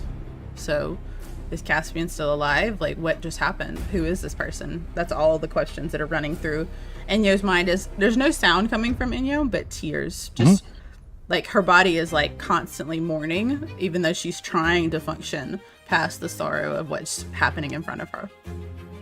And seeing this sorrow and sensing your trepidation, you see the raven sits down behind this figure you see lying motionless is Caspian. You see this pool of blood that you had released from him when you stabbed him is still flowing, but you see there's also a gash across his throat. He dead? Can Enyo infer if he's actually dead or not? He's not moving. With tears in her eyes and a sob, she's gonna, who? And that's all she can get out, is just the one word of who. She doesn't know this face. She doesn't know this mask. Yeah. Would you like me to take away the pain, young one? Just for now. It'll be yours again when you're ready for it. I mean, in her small voice, with a hiccup, you can make it stop. Ready? And the figure reaches out a hand to you, puts a soft thumb on your forehead, and the world again dissolves. You're back in the darkness of your ruined house, your head pounding as the memory solidifies, lingers, weighs on you. That last bit of that hiccup escapes your lips. You killed them. You were there. Yes. Why? I am where I'm needed. Why couldn't you save Mama and Papa? I'm so sorry, Enyo, that I could not save them. But you saved I was me. too late. Yes. You also saved yourself. Is Caspian truly gone, though? Yes. And who? Why do I have a memory of him from the graveyard from when they were buried? If that was not him, who was that? And I thought that I could at least spare you of the weight of this pain so that you might still live a normal life, but I see I failed in that. What I did to you is not a perfect magic. There are gaps that your mind simply filled in. Okay. So why now, though? Why do I need them now? Why do I need to know Around you? And why do I need to know what you did for me? The end is coming. Do you not feel it? I've seen it.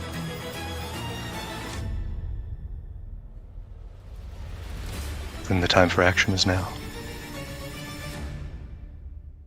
Will you help us fight them? And find them and stop them? I am. And I am what you think I am, more or less. And I cannot give you back what you lost, but I can give you what you seek. So how do I get from here to there? And she points at him, emphasizing like what he can do, what he is. And this is your chance to become what they claim you are. To join me. To join us. If ever there was a need, it is now. There are those among us who have acted of their own accord. But, when it is done, it cannot be undone, so do not make this decision lightly. You can still walk away. I have questions before I agree, because we both know I will. There's no doubt in that. But there's been a question of if my parents were really my parents. Am I their child? You will always be their child. But then why is there a rumor that I am someone of higher value? Why are there rumors that the Nightbirds and I are behind all of these senseless deaths? Or maybe not so senseless, but deaths nonetheless. Because that is the nature of people, Enyo.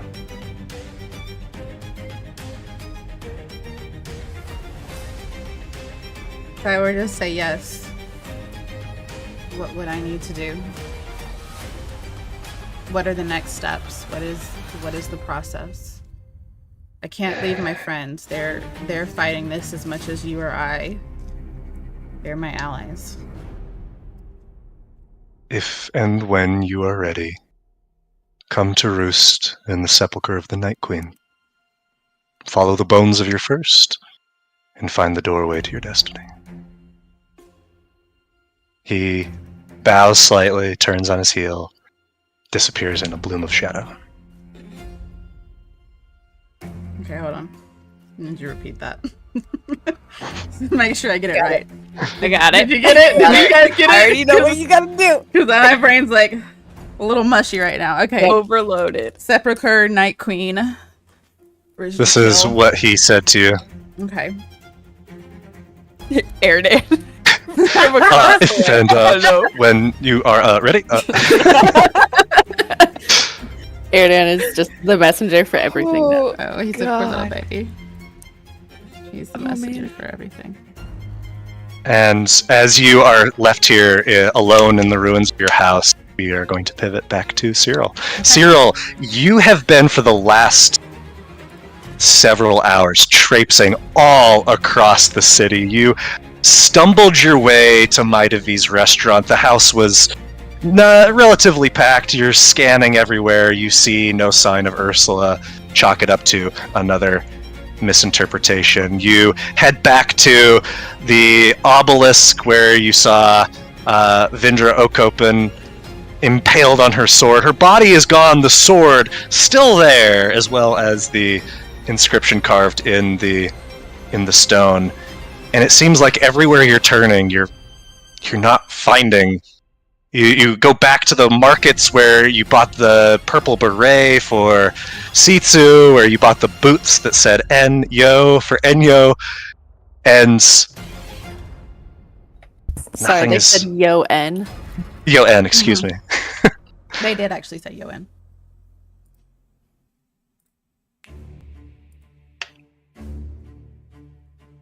Cyril, you're muted. Times like this, I'm gonna look up for something more divine as far as support. Yo, Gobblefunk, what do you think, man? What did the note say in the paper? Meet me at the place of our origin story. Okay, Misty's. I'm gonna go to Misty's. Okay, glad I could help. You make your way to Misty's. And as you approach, you notice that there are no longer knights standing guard outside of it. The place looks empty, except for the fact that on the third floor, where Misty's room is, there's a light on.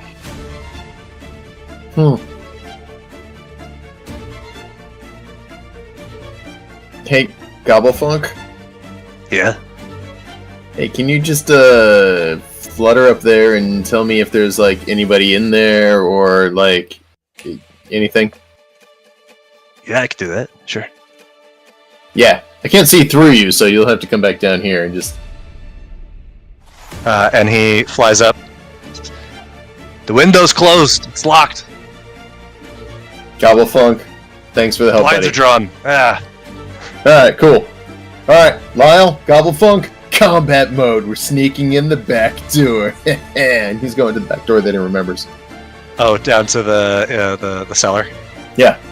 Okay. You head down through the cellar.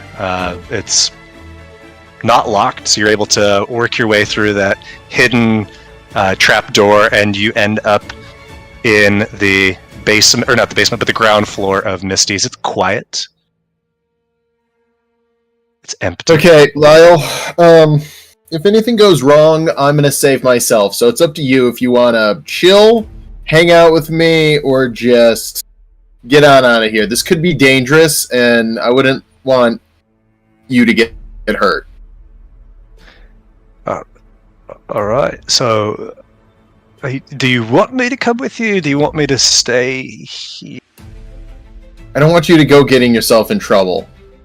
This is my quest. And I'm gonna start creeping around up the stairs. Okay. Yeah, right. Mm-hmm. So he... Yeah, literally. He sits down with Gobblefunk and is like... Alright, so... You got parents?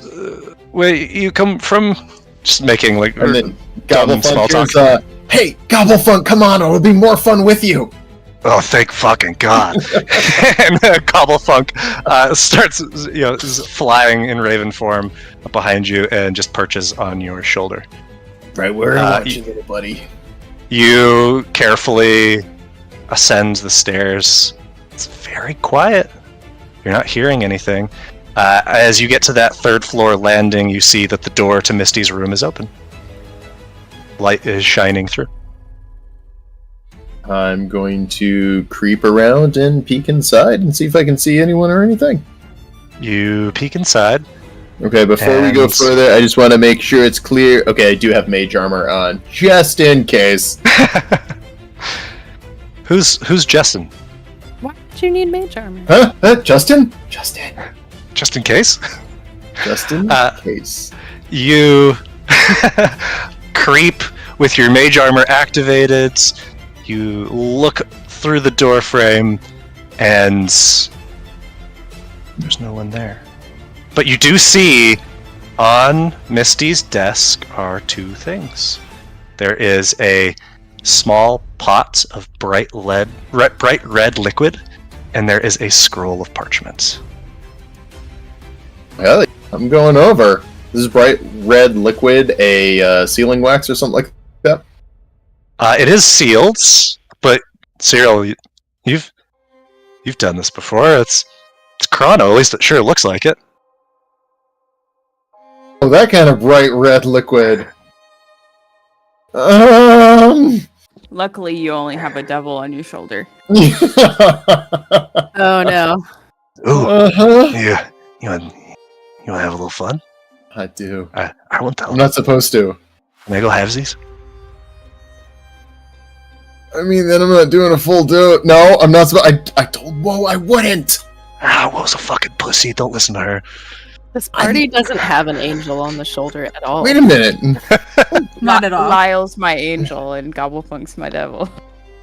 I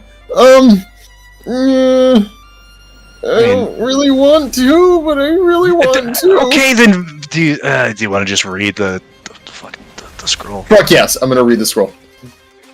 You open it up and you see that there is tidy handwriting. It says, "Hey babes, can't believe you actually came. I mean, I can. It's you after all, so agreeable, so trusting. Such a sweet, stupid little boy. Are you wearing your black hat? Told you What it a was neat crap. trick. Sorry I didn't show you mine. It would have blown your mind. Sorry for the runaround. Sorry for the no-show. But not really sorry, just sorry in the way that you're sorry because it's the thing you're supposed to say. I mean, you're not really sorry if you're lying to children because they're too innocent and dumb to understand the truth, are you? No, of course not. Liars make the world go round. Guess that's what you can call me. A liar. You get it. Or maybe not. Probably not. I don't know. But I do know you've really got to stop believing everything you read and hear. Maybe the third time's the charm. Either way, it's better you than me, Pinky Boy. If they don't kill you here and now, well, then I imagine the others will tar and feather and parade you through the streets. If there's anything left, I'll come back for a keepsake. Still have one Pinky. XO. Oh, P.S. Should have probably written all this twice to give you the time to let the words penetrate that thick skull of yours. Tee-hee, too bad. And as you finish the note, you see the ink fades and the scroll fades with it. Make a perception check, Cyril. Hey, Gobblefunk?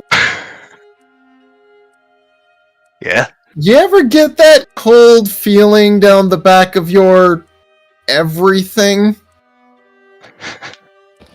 Well, if Gobblefunk dies, at least we know Yeah. I something mean, bad happened.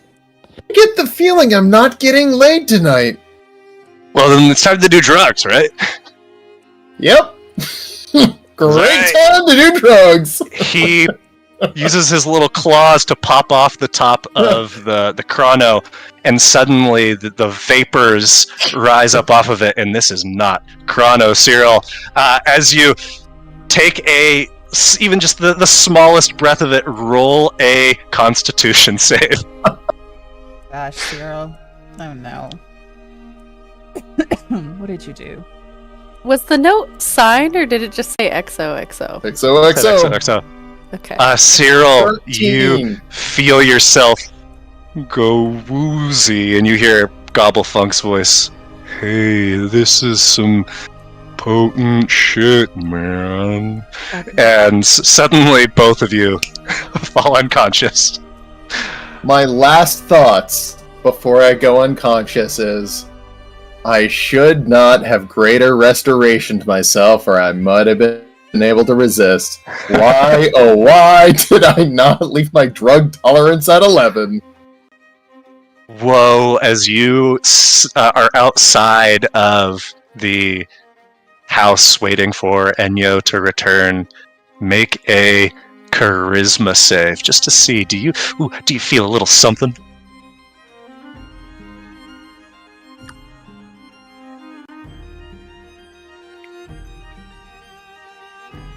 It's very faint, your tether to Gobblefunk, because he's across the city, but suddenly it snaps. Something's up. Gobblefunk just poofed. Like on purpose? Or did he... did he just like abandon Cyril? He's gone. Either I can sit here for 10 minutes and find out what happened, or we can start moving. Okay, but are you gonna go interrupt whatever she's doing in there, or do you want me to? Oh, I just point at Enyo's house. Okay, I'll go to it. I go and very quietly knock on the front door of Enyo's Not even house. knowing that she's in there. Just assuming that she might be like, I don't know. He said where it started. We don't know where she went. Enyo, you hear a knock on the door. Hello? Enyo, are you in there? C2. Yes. Yes. I'm Hi. here. Hi. What's going on? Are you good? We have a problem. Are you good? Or Yeah, do you need more time? Yeah, I'm fine. And can I... How bolted down is this door, Nick? It's just boarded up, so you could, with a little bit of force, get it open. Alright, can I oomph the door open? Yeah, you oomph the door open. Hi! Hi, C2. Yeah, I'm Scared. Just normal. Totally Enyo's normal. eyes are super puffy. Yeah, super Yeah, puffy. There's You Girl can see Scouts the- at the door. you can Hi, see- what's going on? You can see the tear tracks, but she's Yep. like super upbeat. She's like, "Hey, what's going on?" Yeah, we have a problem. A problem. Bull Okay. said that Gobblefunk is gone.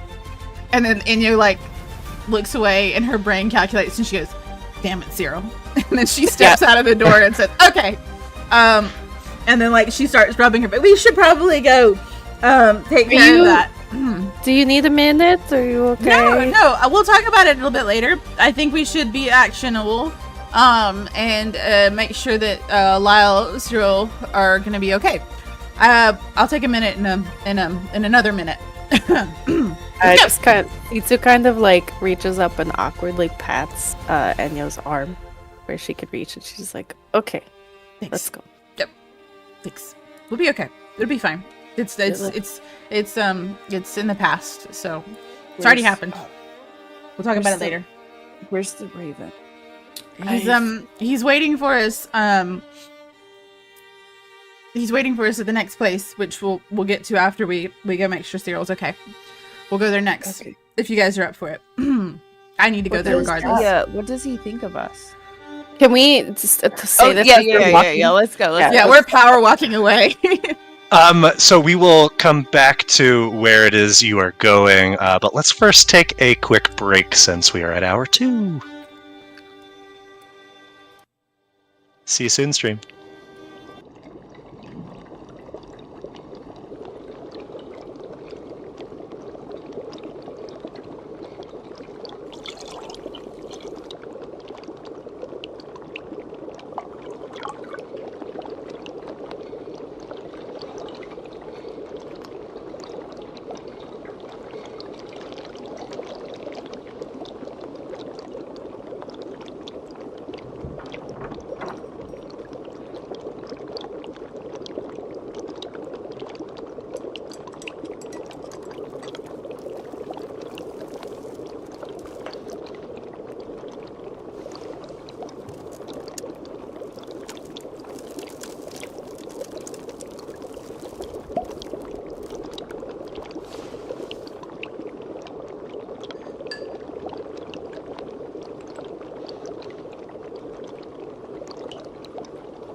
And we are back. So, after leaving the old house in Riverside, the three of you, where are you heading to try to find Cyril and Gobblefunk and Lionel? Okay, he was going on this date, right? Like she said to meet him where things started. Yeah, didn't he say he had a few Three locations that he was going to go to? What's the closest one to us right now? Knight's Hall, restaurant, and Misty's. Misty's is the closest. Well, let's stop by there first. I mean, if... And then we'll go to the restaurant, Yeah. and then we'll go to the Take it police back. station. Let's go. Okay, so how are you moving? Are you like sprinting through the city at night?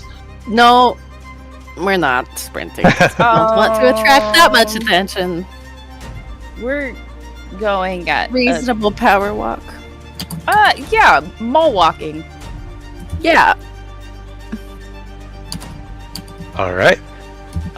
So I'm going to. I'll put the ladies on the map that I'm about to activate, but know that you are not really there yet. It's going to take you some time. But let me activate this. So Cyril, you last thing you remember was thinking, oh no, the Greater Restoration, the drugs, they're too much or they're not enough, something along those lines. And you come to in a whirl of lights and shadows. Your head is pounding. You try to sit up and you realize there's something very, very heavy on you. And finally, the room begins to materialize and solidify around you. You are downstairs at Misty's, on the ground. The chandelier from way up is resting on top of you. You're kind of like woven in between the metal arms. This thing is hundreds and hundreds of pounds weighing down on you. Your arms are spread out at your sides and tied to the arms of the chandelier. You are like a starfish at this point, with this chandelier on top of you. It is horribly uncomfortable. You see, as you kind of gaze around with what little you're able to move your head, there are over a dozen syndicate thugs just standing there, staring at you. And you hear a voice call out from somewhere you can't see. It says, "What I tell you, boys? You want to catch a rat? All you need's a little cheese." And a short man strides forward and bends down to look you in your eyes. He rests a 4-fingered hand on one of the still intact glass bulbs of the chandelier. His neck is covered in a black and blue spiderweb of bruises. Malloy's eyes, as he draws beside you, are bloodshot, manic, crazed. And you see that he has something in his hands. Says, "You know, when all the pieces were laid out before me, Cyril, I didn't believe it at first. Hey, you awake?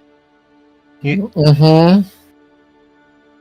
Yeah, that'll do. There is something in your mouth preventing you from speaking, but as you move your arms, can't bring your hands to your face. You know what, Cyril? You know, the biggest cruelty of it all is I welcomed you and those useless parents of yours under my roof. I took you under my wing. I jump-started your education when those deadbeats couldn't even afford a fucking primer. Hell, I practically raised you. Those geriatric pieces of shit didn't do anything. And how did you repay me, Cyril? You ran to your little friends at the Knights Hall and you blackballed my business. You took gold out of my hands, food out of my mouth, Cyril. And he's just spitting as he talks. Don't even deny it, not even if you could, Cyril. I know it was you. There's nothing you can say that's going to change my mind. And he is just frantically pacing as he's talking. But you see, Cyril, I got friends too. New friends. Powerful friends, big friends, the best friends. And sure, you tipped yours off to the operation at the Believers Hall, and that was a good move, Cyril. That was a good move. But see, now when I bring in your head, I'm even more the hero. I mean, you're gonna give me everything I ever wanted, and then some. I'm gonna be the goddamn hero. So, I mean, they probably don't need all of you, though. No, not even. What did you say the exchange rate was, Cyril? 100 gold pieces? 100 gold pieces? Well then, let's see what we can do with this. He snaps his fingers and one of the thugs comes and empties a large sack of gold onto your face, pelting you with hundreds of gold coins. It's simultaneously Cyril's nightmare and wet dream. You hear another muffled cry from somewhere else, but wherever it's coming from is outside of your field of vision. You feel your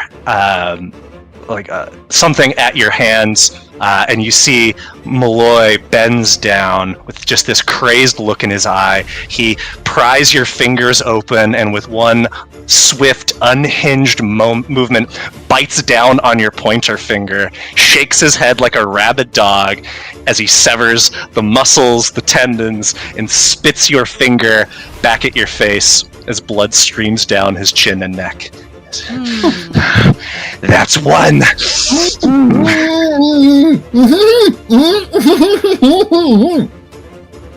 Enough. And he rips out the gag that's covering your mouth. What do you say, Cyril? Oh, damn it, boy. Alright, right. You're right. Hey, you are better than me. That's what you want to hear. I wasn't actually trying to challenge your power. I thought you would respect me if I was becoming more like you. More like me? Cyril, you are nothing like me. I am a winner and you are a loser. I'm a lot of things. I am. I'm trying not to be the loser anymore. And I've tried a lot of things. Where's my bird? Bird? You mean that little guy over there? And he tilts your head and you see Lyle off in the distance tied up to a chair. That's your bird? Huh? That's your bird? Should we take his fingers too? Someone already beat you to it. It's a whole thing. Well, 2 down, 8 to go. And he bends down. Wait, Malloy. You're right. I am a bit of a loser. You're right. I have literally been in this exact position before. Lost half of a finger. I've had nightmares about that night for a long time. But you know, one of the things that you have taught me is never make the exact same mistake twice. Thanks for taking the gag out. There is one thing I want to say to you. Thunderstep. A verbal-only casting spell. Yep. Cyril, you cast this spell. There's I'm this aiming crack. right for Lyle, where I want to appear. Go ahead and cast the spell, Cyril. That's ominous. My door just closed for no reason. Oh, that's fun. Who's open? Oh. No, you can do that. Do that so that you can show stream if you want. To show them the map. Pulled it over yet to stream. I was gonna do that to show them the map. Give me 2 seconds. You, in this resounding boom, disappear and reappear at Lyle's side. Cyril, you see, as you glance over your shoulder, 2 of the syndicates have dropped dead. Malloy is shouting, "Fuck, get him!" Roll initiative. Cyril always does cool shit when none of us are there to see it. I know. I'm just gonna delete these 2. And then he always tells us this fucked up story. We're all We're like, yeah, uh-huh. Yeah, right. You did Like, so I bet. good. Like, you totally did that, bro. I believe you. All Oh my right, god, that's a lot of thugs. Whole lot of thugs. Cyril. Jeez, That's Drew. a lot of people. I'm Best just gonna clear moment. that. Can we clip that later? Just the dice rolling. Just now the enemy's turn. All right, so Cyril, you pop off this spell. You're over by Lyle, who is very tightly bound. I need Enyo, Wo, Sitsu, one of you to roll a d4. Whoever gets it first, gets it first. Oops, I'm gonna end up rolling 2. Haha. Oh, me too. Okay, well, I only want 1, so just roll 1. I'll roll 1. Sorry. There you go. Dang it. All right, 4 it is. That's what I I don't know if this is good or not. We'll see. And so, Cyril, as you materialize over here, one of the thugs comes rushing over and gets right next to you, and is going to try to pin your arms behind your back. Go ahead and roll a athletics or acrobatics as they attempt to grapple you. 15, not so bad. Oh, Cyril, you slip loose. Cyril, it is your turn. You rolled well on initiative, sir. Lyle does Lyle potentially get a turn? Never mind. Fuck it. I forgot to add Lyle to the initiative. Can I polymorph T-Rex or giant ape? You could. T-Rex is gonna rip this whole fucking thing. But if that's what you want to do. No, that well. Yeah. Yep. Lyle. It's a lot of hit T-Rex. Giant ape. Giant ape. Yeah, because T-Rex may not actually fit here, but giant ape won't fit much either. Fuck it. Okay. T-Rex. Lyle is. Wait, so which one are you doing? T-Rex, if you'll allow it. I know T-Rex is kind of on the rules, but Well, why not? I love it. All right. So I am going to. This might break the map just because of the height restrictions. We'll see. We'll give it a try. I mean, yeah. He is polymorphs. Yep.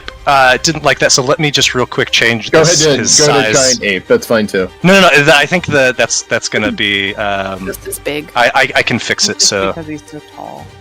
yeah, it's so tall that it's gonna You have be to trick Foundry into thinking T-Rexes are smaller than they are. yes, which I can do. Hold on, give me a second. I wasn't prepared for a T-Rex. Sorry, No, you're good. You're good. my I like go-to is always going to be ape or Rex, kind of whatever I'm in the mood for. So if you have those loaded in, ape is technically better, but T-Rex is more fun, and he just bit me, so it feels T-Rex appropriate. also get to like grapple if they bite. Oh, I just- like, I wanna whenever see- they're- Up. I just want to Lyle's see gonna him get bit back. Lyle's know gonna where start Lyle eating is. Hold people on. now. Let's see. The ground floor. I gotta pop Lyle back down. Let's see I if feel this bad works. that I broke your whole thing, but I got Nope, scared. it's all good. Let's see if this works. I sure hope so. Nope. Alright, I'm gonna make him a mini T-Rex. It's gonna be very cute. Poor baby Lyle. I love Baby Lyle and his mini T-Rex body. There he is. He's tiny, but he's size. huge. He's Oh my tiny gosh, but it's- mighty. Tiny but mighty. Can you make him a different Well- color so he stands out on the map? Just out of curiosity. Yep. Nope, it didn't like that. Okay. Well, or not. I'm fine. he's just this little guy. It's so ridiculous. He's Okay. over here. That's him. But as he polymorphs, he rips through the binds. You see just the above him, the second floor balcony comes crashing down all around you. Roll a dex save, Cyril.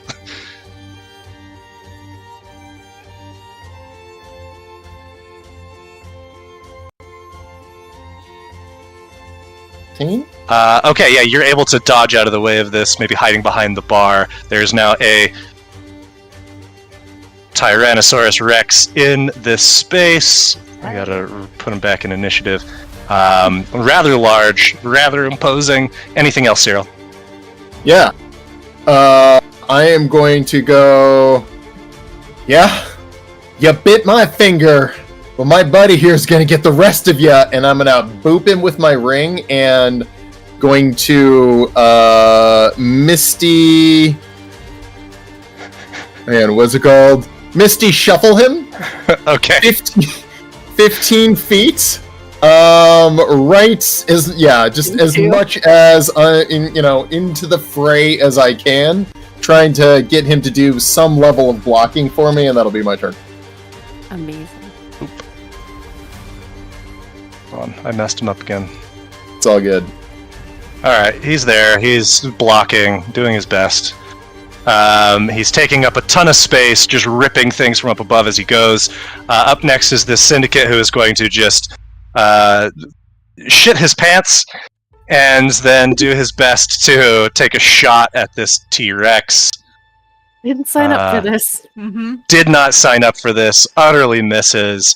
The next thug is up and is going to try to do the same thing.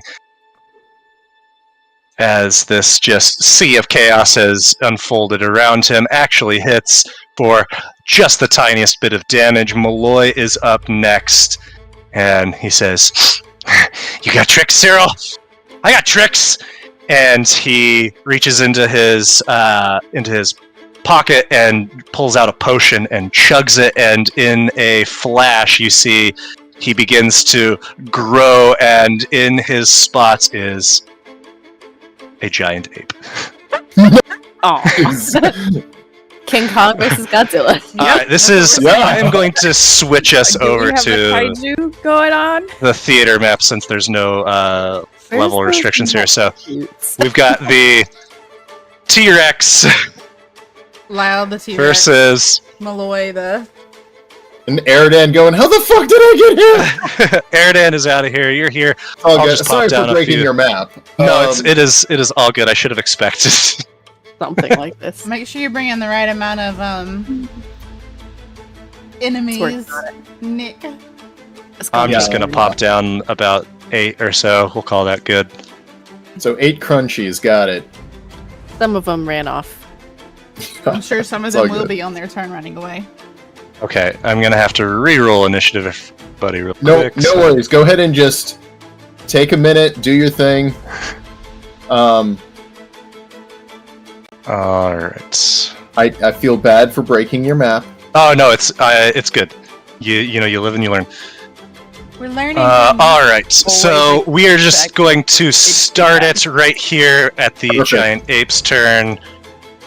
So he becomes a giant ape, and that's was a bonus action to drink that potion, is going to rush in and fucking King Kong versus Godzilla, fist attack this giant T-Rex, and is going to hit for a good chunk of damage, but is still up. I think he just gets the one attack. He nope, 2 fist attacks. Is going to do one more. And is going to miss. It is now this little thug's turn. Is going to try to skirt over here. And can't quite see you, so is just going to take a shot at this T-Rex, trying to do what he can, which in this stage is not a whole lot. There is another shot fired. They're chipping away. This is not invincible. It is not. Taking little plink shots. It doesn't have the greatest AC, but it does have a whole lot of health. It is back to the top of the order. We've got 4 more shots on this thing. 1, 2, 3, 4. Lyle, you're bad at being a Rex. You didn't even. Lyle is eating Absolutely. all this damage. He's half of his T-Rex health in one round here. And it is now your turn again, Cyril. As you've seen this T-Rex just bombarded with crossbow bolts and a giant ape that is hanging around its neck, swinging fists.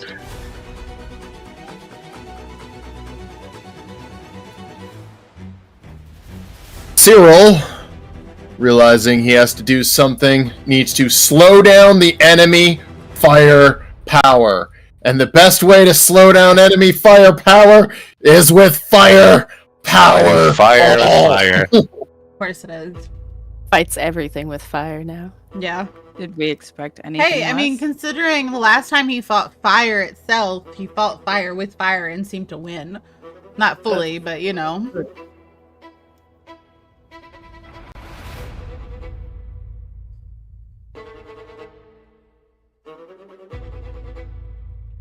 Alright, so the giant ape needs to make Malloy needs to make a save to see if he maintains... Well, actually, no, he drank a potion, it's not concentration. So he is wounded by this, but still fighting fit as you take out 5 Syndicate thugs in one go. Amazing. Anything else, Cyril? That'll even the odds, and then I am going to charge up my magical ring and go Vampiric Tickle! And the Rex's fangs are now going to glow with necrotic energy. Okay, love it. Then it is the T-Rex's turn. It is going to just do what a T-Rex would do in this situation, which is fight the thing that's fighting it, since he no longer really has any sense. So it's going to be 1 with a bite, 1 with a tail, but can't make both attacks against the same target. He would bite the giant ape, and will hit. Go ahead and roll your Vampiric Tickle on the ape. 41 points of damage as he bites into it, plus another 6 points of necrotic, which also heals that it. Actually, I don't know. I don't know if it actually assigned the damage. Oh, hold on. It's up to you. Not, so let me add it. Okay. But you did also, that did heal the... Yeah, because he's T-Rex. 6 down, Lyle's 6 up. Now, because it is bitten, let's see, but he is not medium or smaller, because in his 8-4 is huge, so he's not going to be grappled. But he then makes a tail attack against this nearest syndicate thug whipping around. I mean, it's almost guaranteed to kill him. Got it. Yeah, just hits him so hard, goes flying through a window, shattering of glass. The T-Rex is wrecking stuff, but the ape is up next and is going to try to kill Lyle with its fist attack. Hits for very little damage this time around. A second fist attack, and this time for much more damage. The T-Rex is down to 44 HP, being chipped away. It is back to one of the few syndicate thugs remaining, sees you here, rush up behind you, and try to get you with its dagger right between your ribs, and is terrified of this fight transpiring in front of it. Misses, tries with its offhand, and again misses. Next is this thug who is going to just book it out the front door. It is your turn, Cyril. I am going to cast the only level 2 spell that I have that does not require concentration, Mirror Image. Okay. Yeah. Duplicating. Woo. Cyril has 4 of him in space. The tier. Anything else, sir? Yeah. I'm going to power up my ring and go buckler, bitch, and give him 2 more AC.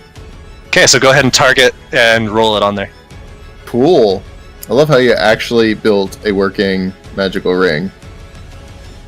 I just wish I knew how to. So yeah, just target the T-Rex Buckler. and got then it, man. You did you some are cool targeting shit yourself. with this. There you go. Oh. You got it. That worked, right? It didn't show up in the chat, so I don't think. Okay, let me try again. It rolled. So you're not rolling the ring. You would be rolling. Let me see. Are you rolling the? Yeah, it's the actual little buckler feature inside of the ring, and I would just drag and drop that onto my target. Yes. No, you roll the die that pops up. So target it and then roll. You do not have sufficient permissions to roll this. Okay, well, I'll fix that, and in the meantime, on the T-Rex. Super cool how you did that, yeah. It now has 2 additional AC. That's gonna come in handy, buddy. Yeah. That'll last till the beginning of your next turn. The T-Rex is up, is going to continue its attack, and it's going to try to bite this giant ape. And will succeed in doing so. Oof, for a ton of damage, but the giant ape has a lot. Whips its tail at the syndicate thug. And is going to drop them.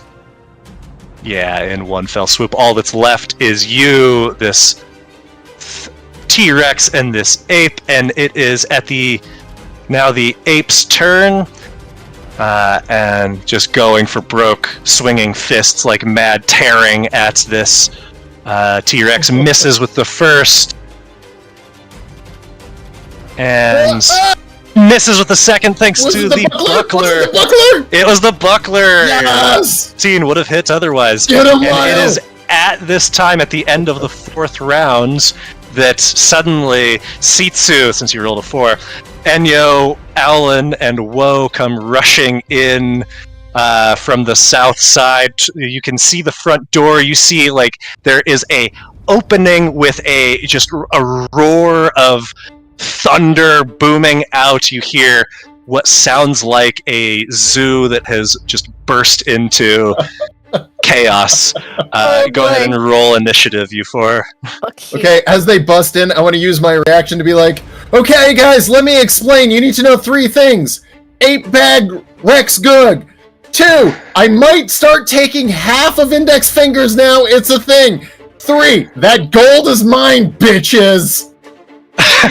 Cyril, you got about a third of that information. That's what's going on up here. Whoa. 8 bad T-Rex good is all we heard. Before you we heard even got to Misty's, I would have been casting mage armor on myself. Okay. When we were taking off. Just because Perfect. it lasts for a long time. Yeah. It sure does. 8 hours. Anything else that anybody would have done, like, as they're running over? I don't think there's anything I would have done, no. Okay, then whoa, you are going to act first at the top of this 5th round. Alright, this is fun. Who's good? Who's bad, Cyril? 8 bad. Easy.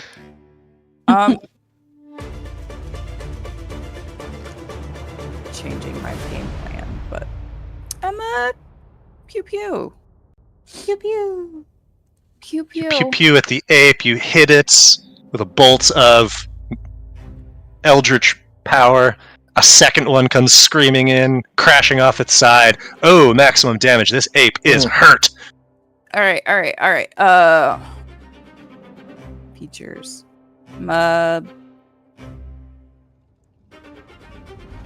Burn. Quicken. And go at it again. You hit again for another 9 points of damage. This ape is really hurt. And you see as the ape disappears, in its place pops up Malloy. He is going to take an additional 4 points of damage from that. So But- he... Just look over at Enyo. Get him. Okay, Get Enyo, it is your turn. I'm gonna step out just a little bit forward and be like, yes, ma'am. Just a little bit of rage to burn off. Just a little bit of something to burn off. But, you know, I'm still a bit emotional right now, I guess. Yeah, I'm a bit emotional. You are quite emotional. That's Yeah, okay. Cyril's got this. He's already, like, Cyril? out the whole lobby. Yeah, you have absolutely. You see, like the Oh no, we just assumed that it was the T-Rex that left. did it. Yeah, I mean, it's just totally destroyed. But you see, like, He's got this. cinders and what looks like a just a point of explosion. Misty's is in shambles. It is your turn, Cyril. I'm gonna drop my hands a little bit and be like, do I need to kill you? See, in my head, I really want to help you. Can you be saved? Just saying that to him, not making any attacks, as there's 4 of me looking like they're saying... And he just kind of grunts his response. Alan is... Are you doing anything else with your action, or just talking? Dropping T-Rex form. You what? I'm dropping the T-Rex. I'm not gonna have Lyle just eat him. Okay, the T-Rex drops. Lyle pops up in place. You see, he's just like mid. Holy shit, Lyle did all that? Amazing. I guess I did. Alan is up next. Aim and shoot at steady action or steady aim and then shoot at the guy in the middle. Okay. I forgot his name. Malloy. So that would be with advantage. Oh, she doesn't have that favorite. How do I? Does she not have a bow? Why did I thought she had a bow. Okay, Rapier and a dagger. Just kidding. Let's see.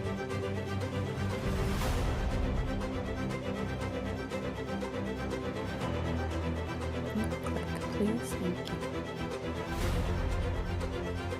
She's just gonna kind of get closer and sort of stand, like rapier drawn, sort of closing in around Malloy, and ready to like swing at him if he comes close. Okay. It is your turn, C2. Or actually, Lyle was next. Sorry, Lyle. Is just in a daze. Are we killing him? Are we not killing him? Don't kill him.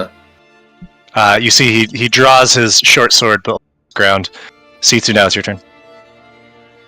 Are we really not killing this guy? This is like what, the 6th time this has happened to you or something? C2. I think only 4th. Cyril, you need to stand up for yourself. How many times is too many times of someone trying to kill you? I mean, for me, it's usually 1, but 0. I'm gonna bonus action dash so I can get up next to him. And C2 has the scythe out and she's just looking at Cyril like, are we really not killing him? Malloy, do. It is What it- Malloy's. Wait, Cyril, what did you say? Oh, I said, what's Malloy gonna do? Oh, yeah, I said don't kill him. Alright, I'm holding an attack. It is Malloy's turn. He reaches into his pouch again, takes you see some sort of potion or vial or something, and he begins moving to throw it. Can I What do you do, C2? I'm swinging at him. Do you have your hourglass?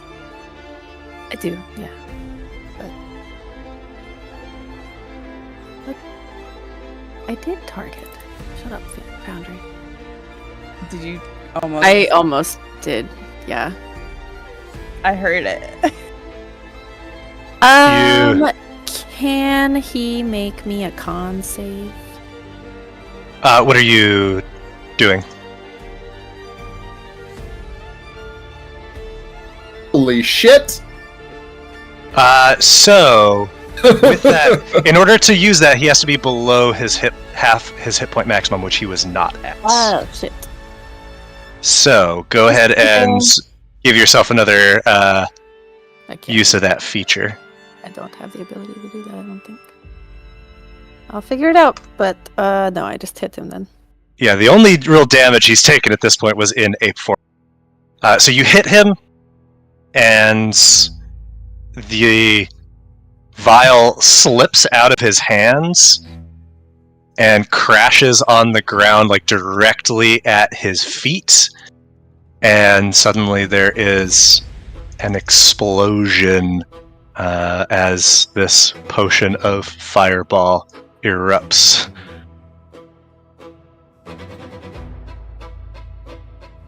Well, shit. Right on top of him.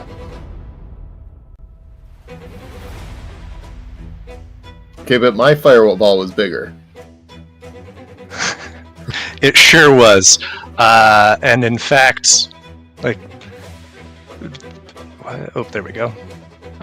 Doesn't kill anybody. It just scorches this space, but you see him kind of stagger as this goes off and begins trying to run away from you, Sitsu.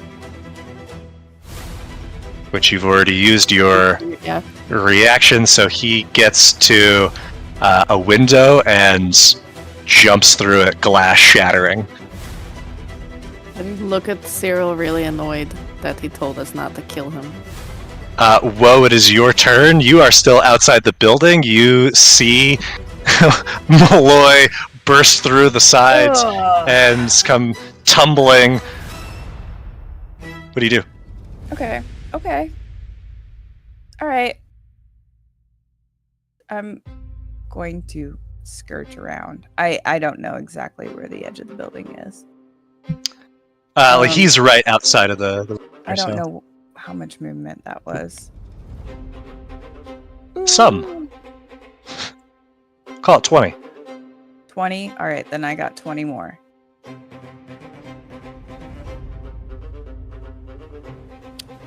And yeah. Hey, buddy, you better just stay right there for a second for me, will ya? Pretty please. Just, did I already roll that twice? I Yep. can't tell. That's your second. And you hit both. Okay. How's he? He's looking very hurt now. As he's covered in glass shards, burn marks, scars from Cyril's previous encounters. His eyes are like bleeding at this point. Bonus action. No. And you cast the spell, but he somehow shakes it off. Alright, I'm just going to be ready to pursue him. Okay. Yell Enyo. out at Enyo. He's this way!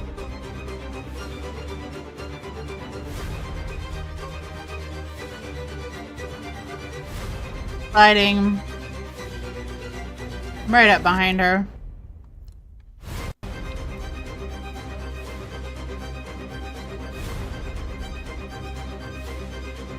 Hold on. Does that go? I was about to be mad if that didn't go.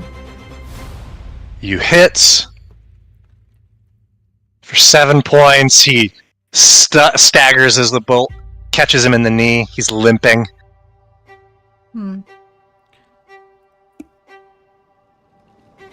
You fire again.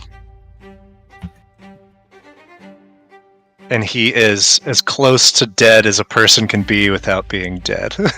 What's the range of a hand crossbow? It's within that range. 30, 120. Yeah. I'm gonna go ahead and bonus action dash. You used your bonus action. You've already used your bonus Oh, action I for did your use my offhand bonus. attack. Yeah, never mind. Well, actually, I mean, bitch. no, because you get 2 attacks now with your Actually, I do or get it's your 2 extra attack. attacks. Yeah, I forgot so- that I leveled up. I should get 3 attacks now, technically. So Well, so if you want to use your Well, bonus that's action to do an offhand shot with, you can. You could do one more shot. Or you can run up to him. yeah, I'm just gonna shoot the dirty bitch. We've all decided Enyo's Cyril's having a hard day. vote. I'm doesn't having a count. really fucking hard day. This dick needs to die. Wait a minute. So, you guys aren't listening to Cyril now? I'm outside with Woe. But I don't hear what you say. I'm not gonna lie. I think I we're did feeling wait. protective over Cyril at I this did point. stop, and then he blew me up. So Yeah, and I just as- saw Titsu get. So I'm gonna kill this bitch. As you fire this bolts, where do you hit him? So he's running away from us, right? She giggles. He's like limping away, yeah. like sideways to you guys because he just jumped out a window. He like jumped out Right and now through the he's trying to balls. limp away. So I hit his right knee with one shot, then hit him in a body shot, and the last one just because Enyo's had a day, an evening. It's just gonna do that really cool thing where it just hits somebody right in the back of the spine between the shoulder blades. And as It knocks him over, by the way, so it's kind of like a Yeah. and then on the ground. and he falls with force. He lands on his bag. You hear the cracking of glass, and suddenly there is an explosion followed by a burst, followed by another explosion. Just this firework display of eruption. The whole side of Misty's, the little bit that's left standing, is blown apart. Debris is showering everyone. Everyone roll dexterity saves as fire and lightning and debris comes crashing down on all of you.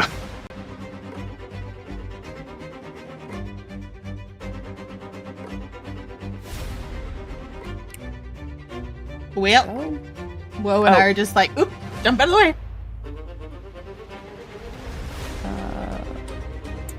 Nat 1. Poor Cyril. Well, I wanted to see if he was okay, so I was literally like doing the whole rubberneck looking for him. Lyle goes to like shield himself, but catches all of this like a shard right in his side and falls to the ground. Cyril, you standing there, just kind of, not trying to kill anybody, not defended against this, as you take 27 points of piercing and fire and lightning damage as all of this comes screaming at you. Alan is only going to take half, and would use Uncanny Dodge to take even half of that half, so that would be 6 points. She's A-okay. And Woe and Enyo and Sitsu, you all take half of 13 points. Uncanny Dodge that half. Yeah, so you take 6. How about big you? is this explosion circle? Because Woe and I are pretty far away from him. Oh, this is huge. It's just ripping through this block. Okay, I just wanted to make sure, because we're pretty far away, so I didn't want to Yeah. be sure. I mean, y'all are closer than Cyril, and he took the full blast. Yeah, but Cyril's already inside. So I'm hoping that it went that way, Uh, not towards us. But yeah, I guess it did. Do I see And- Lyle go down? Oh, sorry. you do see Lyle go down. Oh, I see Lyle go down. Yeah, I'm gonna go over to Lyle immediately and be like, God damn it, Lyle! Why do I have to keep saving your ass?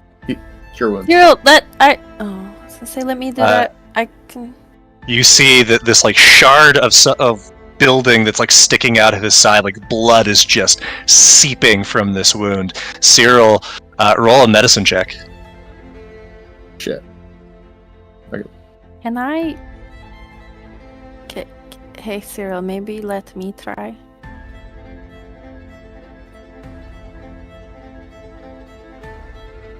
Seems Cyril, fine. you're not sure if you're gonna be able to do anything for him. Can Titsu, I think he's actually dead. I pour the chalice into his mouth? But that doesn't actually roll because Grave Cleric, so it's just max. Aha, yeah, so that would be 15. You like pry open his mouth and you pour this. You see the bleeding stops as he kind of sputters and chokes on it. The shard is still in his side, but he is conscious and just gripping at it. Don't. What the hell? Oh, fuck! Hang on, yeah, no, we gotta here. We're gonna put pressure on the wound and Ah! yeah. It's Ah! not great. Jesus!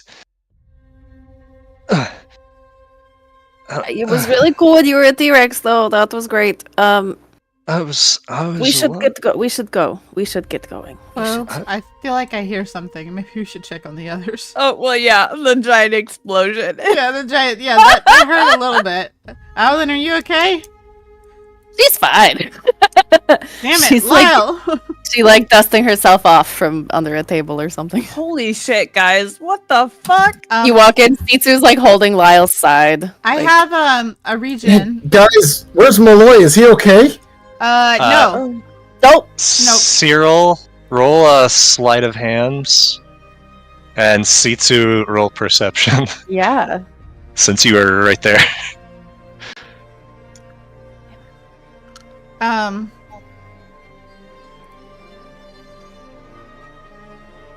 Sitsu, you see Cyril put his hand on the shard that is in Lyle's side. What do you do? I was applying pressure, trying to help. Does it look like he's pushing the shard in? No, I was gonna pull it out. Does it look like he's pushing the shard in, Nick? Nope. No, I'm not pushing it in. Pulling it out. I'm gonna Yeah, it pull looks out like the it shard. does not look. It looks like he's trying to pull this out. Hey, Sitsu. No. Hang No? on. Don't. That could end really. Don't we just pull it out and then heal around it? I don't know if that's gonna work. I have a cure wounds I can throw at him, as well as I can give him a regen potion, Sitsu, if you want. Alright, I thought you pulled it out and then you healed it. That's what I've always... Alright. Not trying to hurt him. I'm not But, yeah, cut out seriously, for this. Where's Malloy? Is he okay? Molloy's dead, Cyril. Enyo snaps at Cyril. C2, should I drop a cure wounds or give him the regen potion? I don't think we should drug him. Can I? Your wounds would be better. Okay, I'll drop a cure wounds on his head. I go grab the gold that was poured on my face. Can I try and work with Enyo as she's casting the spell to sort of slowly start pulling the shard out? Yes. So go ahead and roll a medicine check here, C2. I'm just giving them some space. Guidance to myself.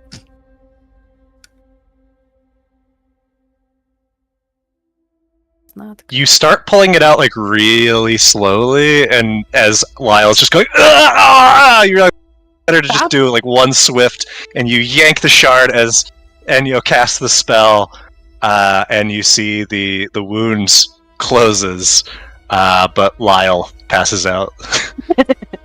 baby. He's alright. Baby. I mean, I'm imagining this as like a 4-inch piece of glass, like through his ribcage. Yeah. Like, if not for magic, dead in 5 minutes kind of shard. Oh man, that's a lot of blood. Woe, This. Enyo starts motioning to Woe. Go, bodies, crispy, barbecue over there. And Enyo's like shoving Woe in the opposite direction of Lyle, trying to keep her away. I'm just gonna maybe pick around for something that's not too cooked. Okay. You mean you're burnt? I'm So Cyril, hungry. as you are like scrounging around trying to collect gold, I mean, this place has been blown to absolute smithereens. I'm gonna make you a deal. You can either find your finger, or you can find more.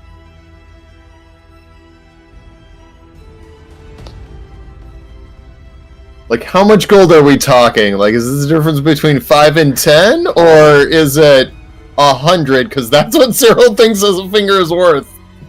You don't know until you choose. I'm passively looking for my finger, but I'm going for the gold. Okay, roll a d8.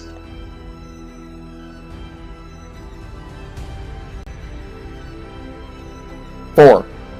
Cyril, you find about 400 gold, which you know Fucking is worth it! a lot, but not nearly the total that was.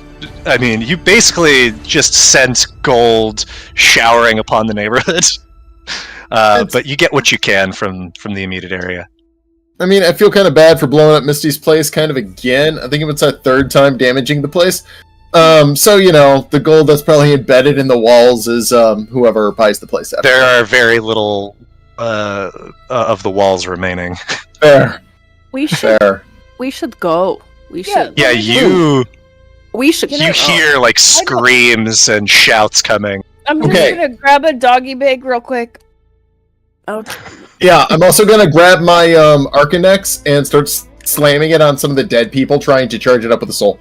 I just try and find a spare The arm or empty something to strap into Arcanex. my bag. I like how Someone got blown. Woe to is finding body pieces. Cyril's collecting gold, and C2 and Enyo are over here like trying to help Well, Lyle up. there's a reason why I'm not next to Lyle Yeah. right now. Fucking Cyril, Well, is you're- on. Seconds, do it. Just a couple of seconds. you're bashing bodies with just trying to get it to fill with a soul, and it's nothing's taking. Yeah. Well, I spent my time gathering gold. I don't suppose I have any time for pinkies, do I? We gotta You go. can linger as long as you want. We gotta go. We gotta go. We gotta go real quick. We're already wanted. Yeah, Alright, I'm grabbing 2 pinkies. Let's go. Oh god. Lyle is still unconscious. All right, let's get him out of here. Okay, hang on. Can I wake him up? Can I wake him up?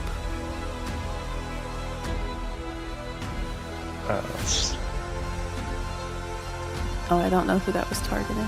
Shit. Malloy. Well, no, not him. He's awake now. Him, not him. You guys ready for round 2? Fucking Lloyd doesn't even have a body anymore. He's Yeah, he's Gone. there's nothing left of him. vaporized. So Lyle, like it's not that he's like he's just like he's not he's stable and you can continue to heal him unconscious. This is my method of healing him just then is I'm like smacking him in the face. I'm like, come on. I have a regen potion I can give him that'll slowly heal him. Yeah, as we I don't kind think of he's gonna wake up. carry I him don't. out I of here. think Okay. He needs rest before he's coming back. Well, Somebody bigger than Sitsu, pick him up and let's go. I'll pick him up somehow. Can I try and fireman carry while?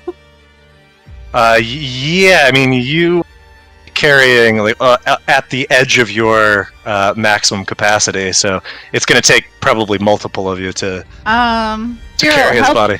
Help Enyo carry him. Theo, you grab one arm, I'll grab the other. Let's go. Cyril has plenty of room. I'll help. I'm gonna. I can hold an extra 100 pounds Where are you all going? The graveyard. away. Away from here. We're going to the graveyard. Yeah. Closest sewers to get out of the streets, maybe. Yeah, depending on if we hear the. You guys don't want to stay somewhere The nice? sewers aren't safe. They're safer than this. Let's just try and get to the graveyard. We're the Wailing Sisters. Sitsu. Can't we just stay at an inn somewhere? I'll get us a room. We're still in Wailing Sisters outfits. Wait, we're in taking a Riverside, body- right? Or are we in Old Town?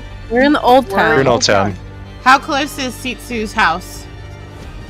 It's across the river, so it's going to take you some time to get there. Is Southside closer? Is there anywhere around here we could stay? I will just freaking disguise self up, get us a room, and then we can sneak in the back.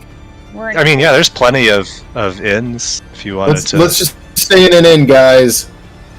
Can we just be moving away from the tavern? Yes. Yeah, Have a let's safer area. get at least half a mile away so we're not like part of Back the alley? investigation.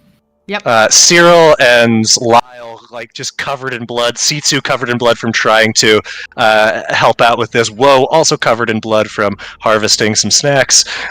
You all are a And Enyo's sight. covered in malloy. Tears. No, I'm actually just covered in debris. I'm not covered in blood. And you are like looking at signs, you're like weaving through alleys. You see a sign for the Tumble Down Inn, and Cyril, you just heading on inside. Let's do it. Yep. I'm gonna disguise self. To look like. Pimp boy. All right, you are huffing and puffing as you make your way inside. It is like 9 o'clock at night at this point. And you are met with stares as the room just kind of turns to see who's entering, like bursting through the doors. But they, go back to their drinks. The music resumes. What is your finest room, my friend? Finest room, you say? That's pretty steep. But you look like you can afford it. How long you need it? Just an hour? Wink. Did he say No, I like to take He said my wink. time. How about till mid-morning? Oh, alright, then I've never... Till morning, you say. Okay, so how many hours? Just doing some math. That's gonna be 10 gold. I think I can afford that, my friend. And Oh, you look like you can. can I get something like a couple of bottles of wine and maybe some essential oils to bring up to the room? Wink. So yeah, I'll send the boy up. How about if I just take it here and I'll carry it up? I don't need the boy. You see, there is this, maybe like 17, 18-year-old elf behind the bar who kind of just looks a little disappointed. But Just put it in a bag and I'll take it up myself, my friend. the barkeep, as you slide the 10 gold over, hands you a key, has a little tag on it that has the number 10, and slides you a couple of bottles of wine and some essential oils. Thank you, my friend. And I just grab the stuff, smoothly turn over, and go upstairs to number 10 alone.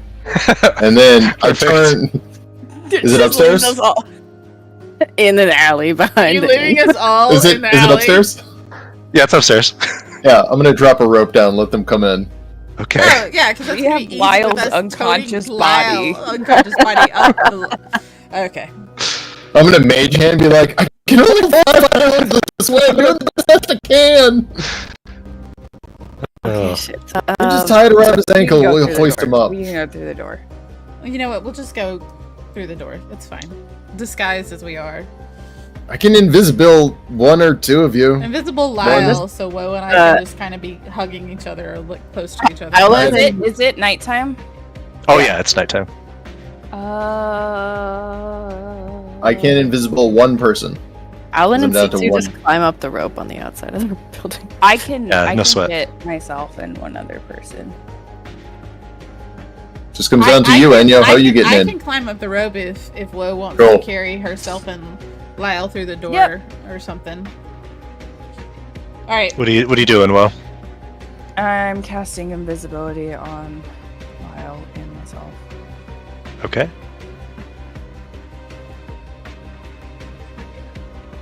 Excellent. Go through the door.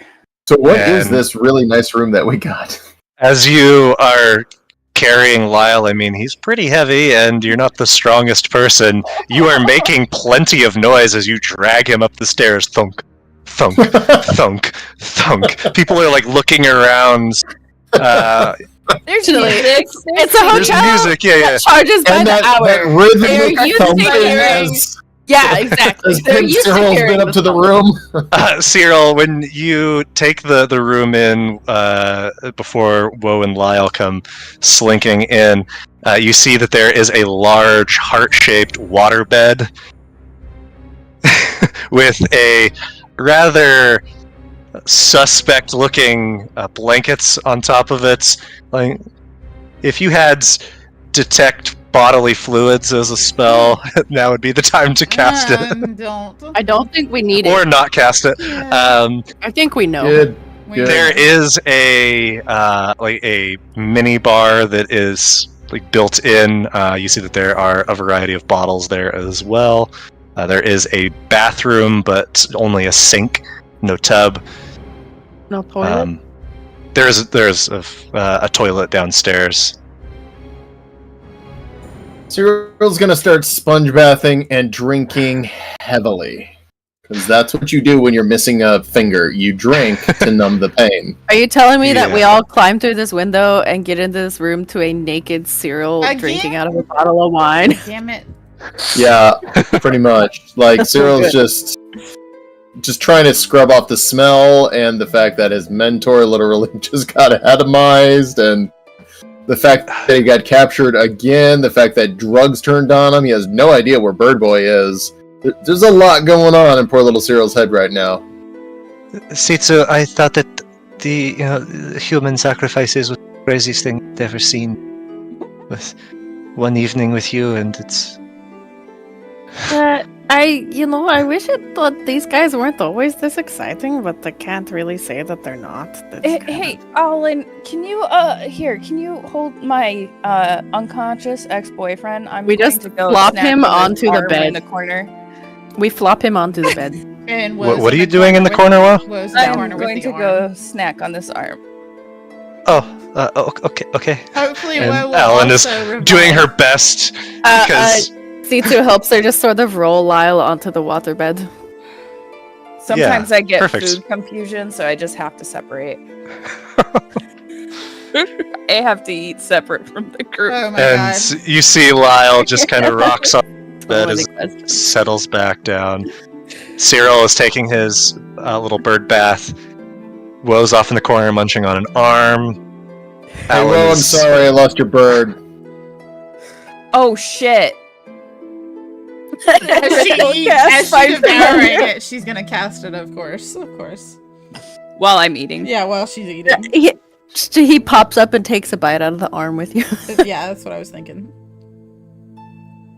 Gobblefunk pops up, 10 minutes later. It's like, Cyril, you sure know how to party, brother. What was that? Ugh. Not now, Gobblefunk. knocked me on my ass. Ha! You got any more of it? Sorry, buddy. Fresh out. I smell. Oh, and Naked Cyril walks over, smelling like blood, burning hair, and Rex spit. My date did not go as planned, as he's missing part of his finger. You gonna finish that? And he points to the stub of your finger. Which hand? Is it the one that already didn't have a pinky, or is it the other one? Yeah, it's... He now has hands with 3.5 fingers. Oh, poor Cyril. Poor baby. Hey, you're gonna save a lot of money on, like, gloves and rings. Mm-hmm. I don't think that's how gloves work. You can, like, cut the pieces off. Oh my gosh. You could use a sock. Mm-hmm. Well, after the way my date went tonight, I might end up using the sock Oh, no. Okay. to cover my missing stump. Oh Oh, God. no! No. Just. We're all in a room together. Lyle's still slowly bouncing on the water. Lyle Cyril's wakes got up. one spell level They're all slot left for invisibility. Gobblefunk says, so, we, circling up for this, or what? How's this working? After casting invisibility, Nick, I need a ruling on the term action. No! What are you casting invisibility on? Well, I was going to cast it on myself, but now I need a ruling on the term action. What constitutes as one action? No. No! What are you trying to do, Cyril? No! Are you attacking yourself over and over? No. Cyril is just cleaning up as best he can, going to put his pants back on, and for the first time in a long time, Cyril actually feels sad. Hey, Cyril. I know he kind of blew us up, but I'm sorry that your friend died. Thanks, Itsu. You know, I kind of thought that this is fucked up, but I kind of thought that, like, since I was weak my whole life and all that, and kind of like a little nothing, that when he like kind of turned to the dark side or whatever, like that was kind of my challenge. That if I was strong enough to bring him back, then that would actually like mean something. Kind of stupid, right? How it works. I don't think it's fair to yourself to hold you accountable for someone else's bad choice. Talking about, we do that all the time. Everyone around here makes bad choices that fucks us all over, and then we define ourselves by how we respond to their bad choices, and he made nothing but bad choices. So I was like, if you have someone who is just so fucked, like, that would be the ultimate challenge, right? There's a difference between people making bad choices and people hurting you on purpose. It's not Is always it something you- weird to think that I don't think he was hurting me on purpose? He was just so desperate, and I know that feeling well. I know, like, Enyo knows it well because she like had nothing, but like that emotional desperation, that hopeless, that like there's nothing you can do to better yourself. Like, I know that feeling. I roll a wine bottle across the floor at Enyo. I'm just gonna take the wine bottle and turn back and sit on the window and ignore everybody. It's not your fault what he did, Cyril. I don't blame myself, but you know, as fucked up as it is, he kind of did make me the person I am today, for better and worse. You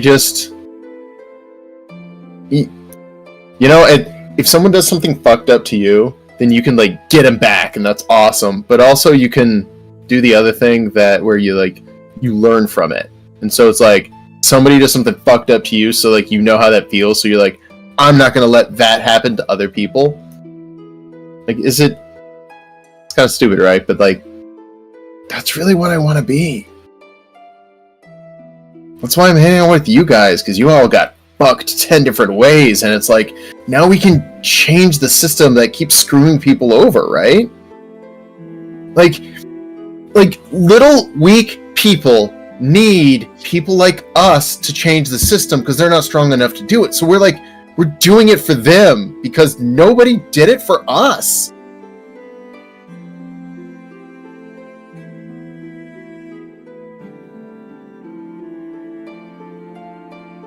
Anyway, can I have one of those bottles? I just want to make a toast to all the fucked up things that guy did, so that now I really don't have much to be afraid of. I'm gonna pop a bottle and take a drink. Hand him the bottle. And now It- Cyril is an alcoholic.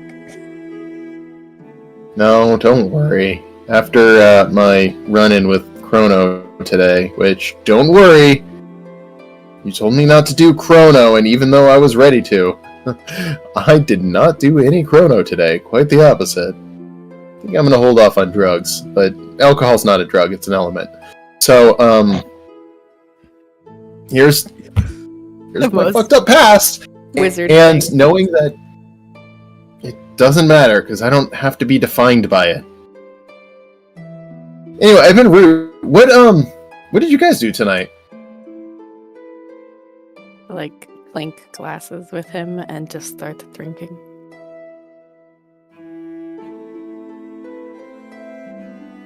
We found Vamp Daddy, but then he disappeared again, and then Enyo was gone for a bit, and then Gobblefunk was gone, so we came to find you. Yeah, he was pretty hot. Sorry.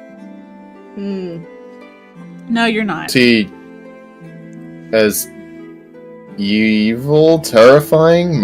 Is it? Attractive. Well, I mean, He seemed nice enough. wait, nice? Vamp Daddy was nice? He's I a mean, part he of the didn't night hurt birds. anybody. He didn't really talk to us. He just wanted to talk to Will. Or Enyo, sorry. So are we pro Vamp Daddy or anti Vamp Daddy? Pro, Cyril. Pro. I've got Wait a minute. So Vamp Daddy's the good guy in all this? I think you're Well, confused. I am. So, Vamp Daddy and Angel of Death are two separate entities. Apparently, Vamp Daddy's not bad. But then Vamp this... Daddy is like a night bird. Mhm. He's chill. The Angel of Death but- is the red-eyed, gray-skinned, demonic creature that is bringing people back to life and sacrificing people and cutting off their heads and living in the sewers. Speaking of that, hey, Gobblefunk. Yeah. So you can't tell me who you work for, right? I mean, I've told you what I can. What's his brother's name? His brother. That's a good one. I don't think I can't say anything about his brother. Yeah. A loophole. Oh, well, you're so fucking smart. I can kiss that dumb little mouth of yours. So, his brother goes by a lot of names. It's been called... Well, some you would know. Been called... Let me check my list, make sure I'm not gonna give you wrong information. Rip. We're all like pens at the ready. Ready! We got this! I've been thinking about this all week. He's been called the first one. He's been called Oren. He's been called Telk.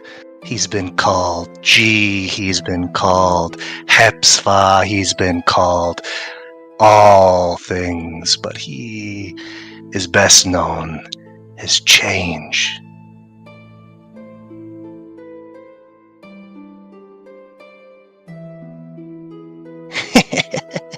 Look at you all putting pieces together.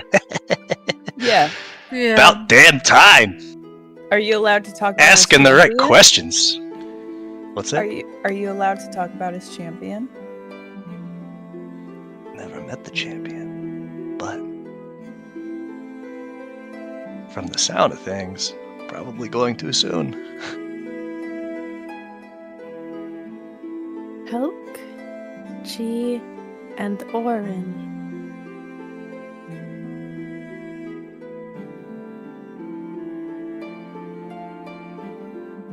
Gobblefunk, have you ever heard of, like, things called the Oldenkin? Oldenkin? Is that something you're familiar with? It's not something I've heard, no. The old folks' home. What about... So his brother's called Change. Does he have other siblings? Not to my knowledge. But I don't know. I see just a little sliver of the world.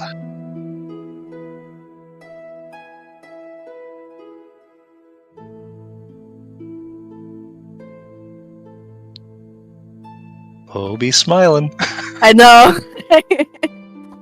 I'm waiting for her to.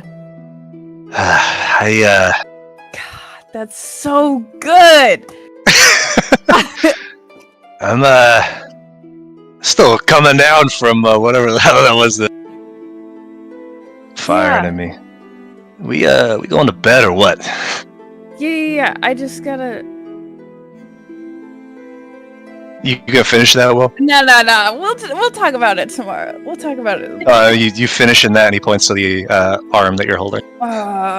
You can have a couple bites, but it's mostly mine. All right, couple bites, and he just goes and just starts eating as much as he can before you yank it away. You get one bite, like a dog, like how they Yeah. do the chompy thing.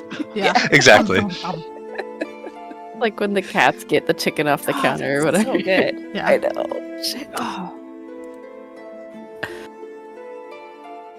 Okay, yeah. No, I think we all need some sleep. Yep. I just gotta start drawing Yeah. lines. Y'all, We're gonna print something out really quick and just. y'all gonna rest? Let's go ahead and take a long rest and Can take we- turns watching. Yeah, can we set some watches?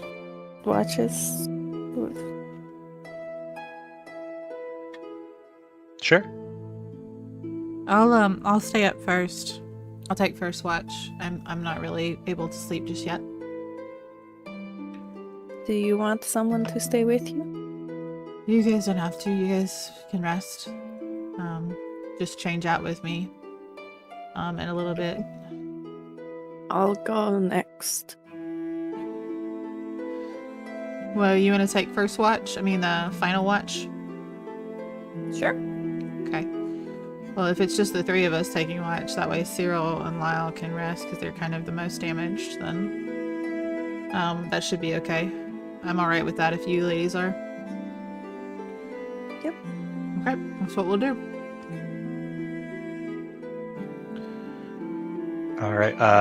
Cyril, you heading to bed then? Oh yeah, Cyril's going. And Woe and C2. Mhm. Cyril, make a wisdom save. Wisdom save. We thought the emotional damage was done.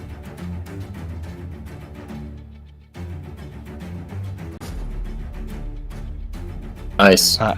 As you go to bed with this kind of newfound sense of clarity, you just slip into like a peaceful dream, something from your childhood. You're back outside the shop playing with your friends.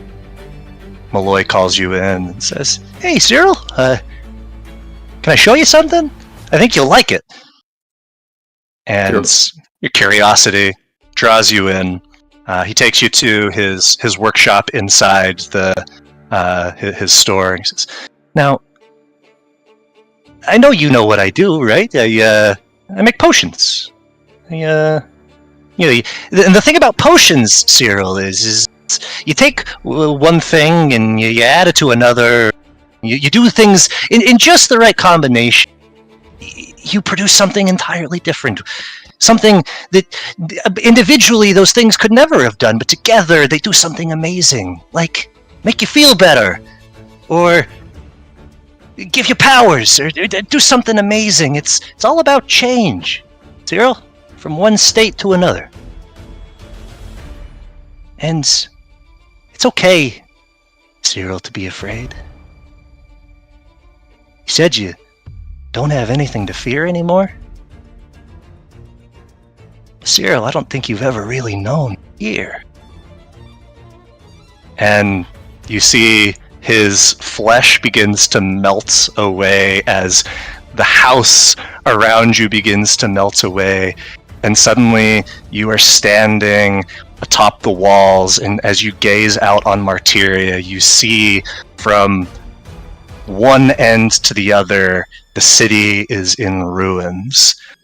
And there's just cackling in your head, laughter high and shrill. You'll learn. And that is where we will end our session. I thought this was going to be a sweet dream. It was such a good session. Oh God. We learned so much. Yep. Now we got homework, team. Oh gosh. All right, everybody, say bye, stream. Bye, stream. Bye, stream. Now you get to have your theories Red tape. abound. Yeah, you're Pepe Sylvian it hard.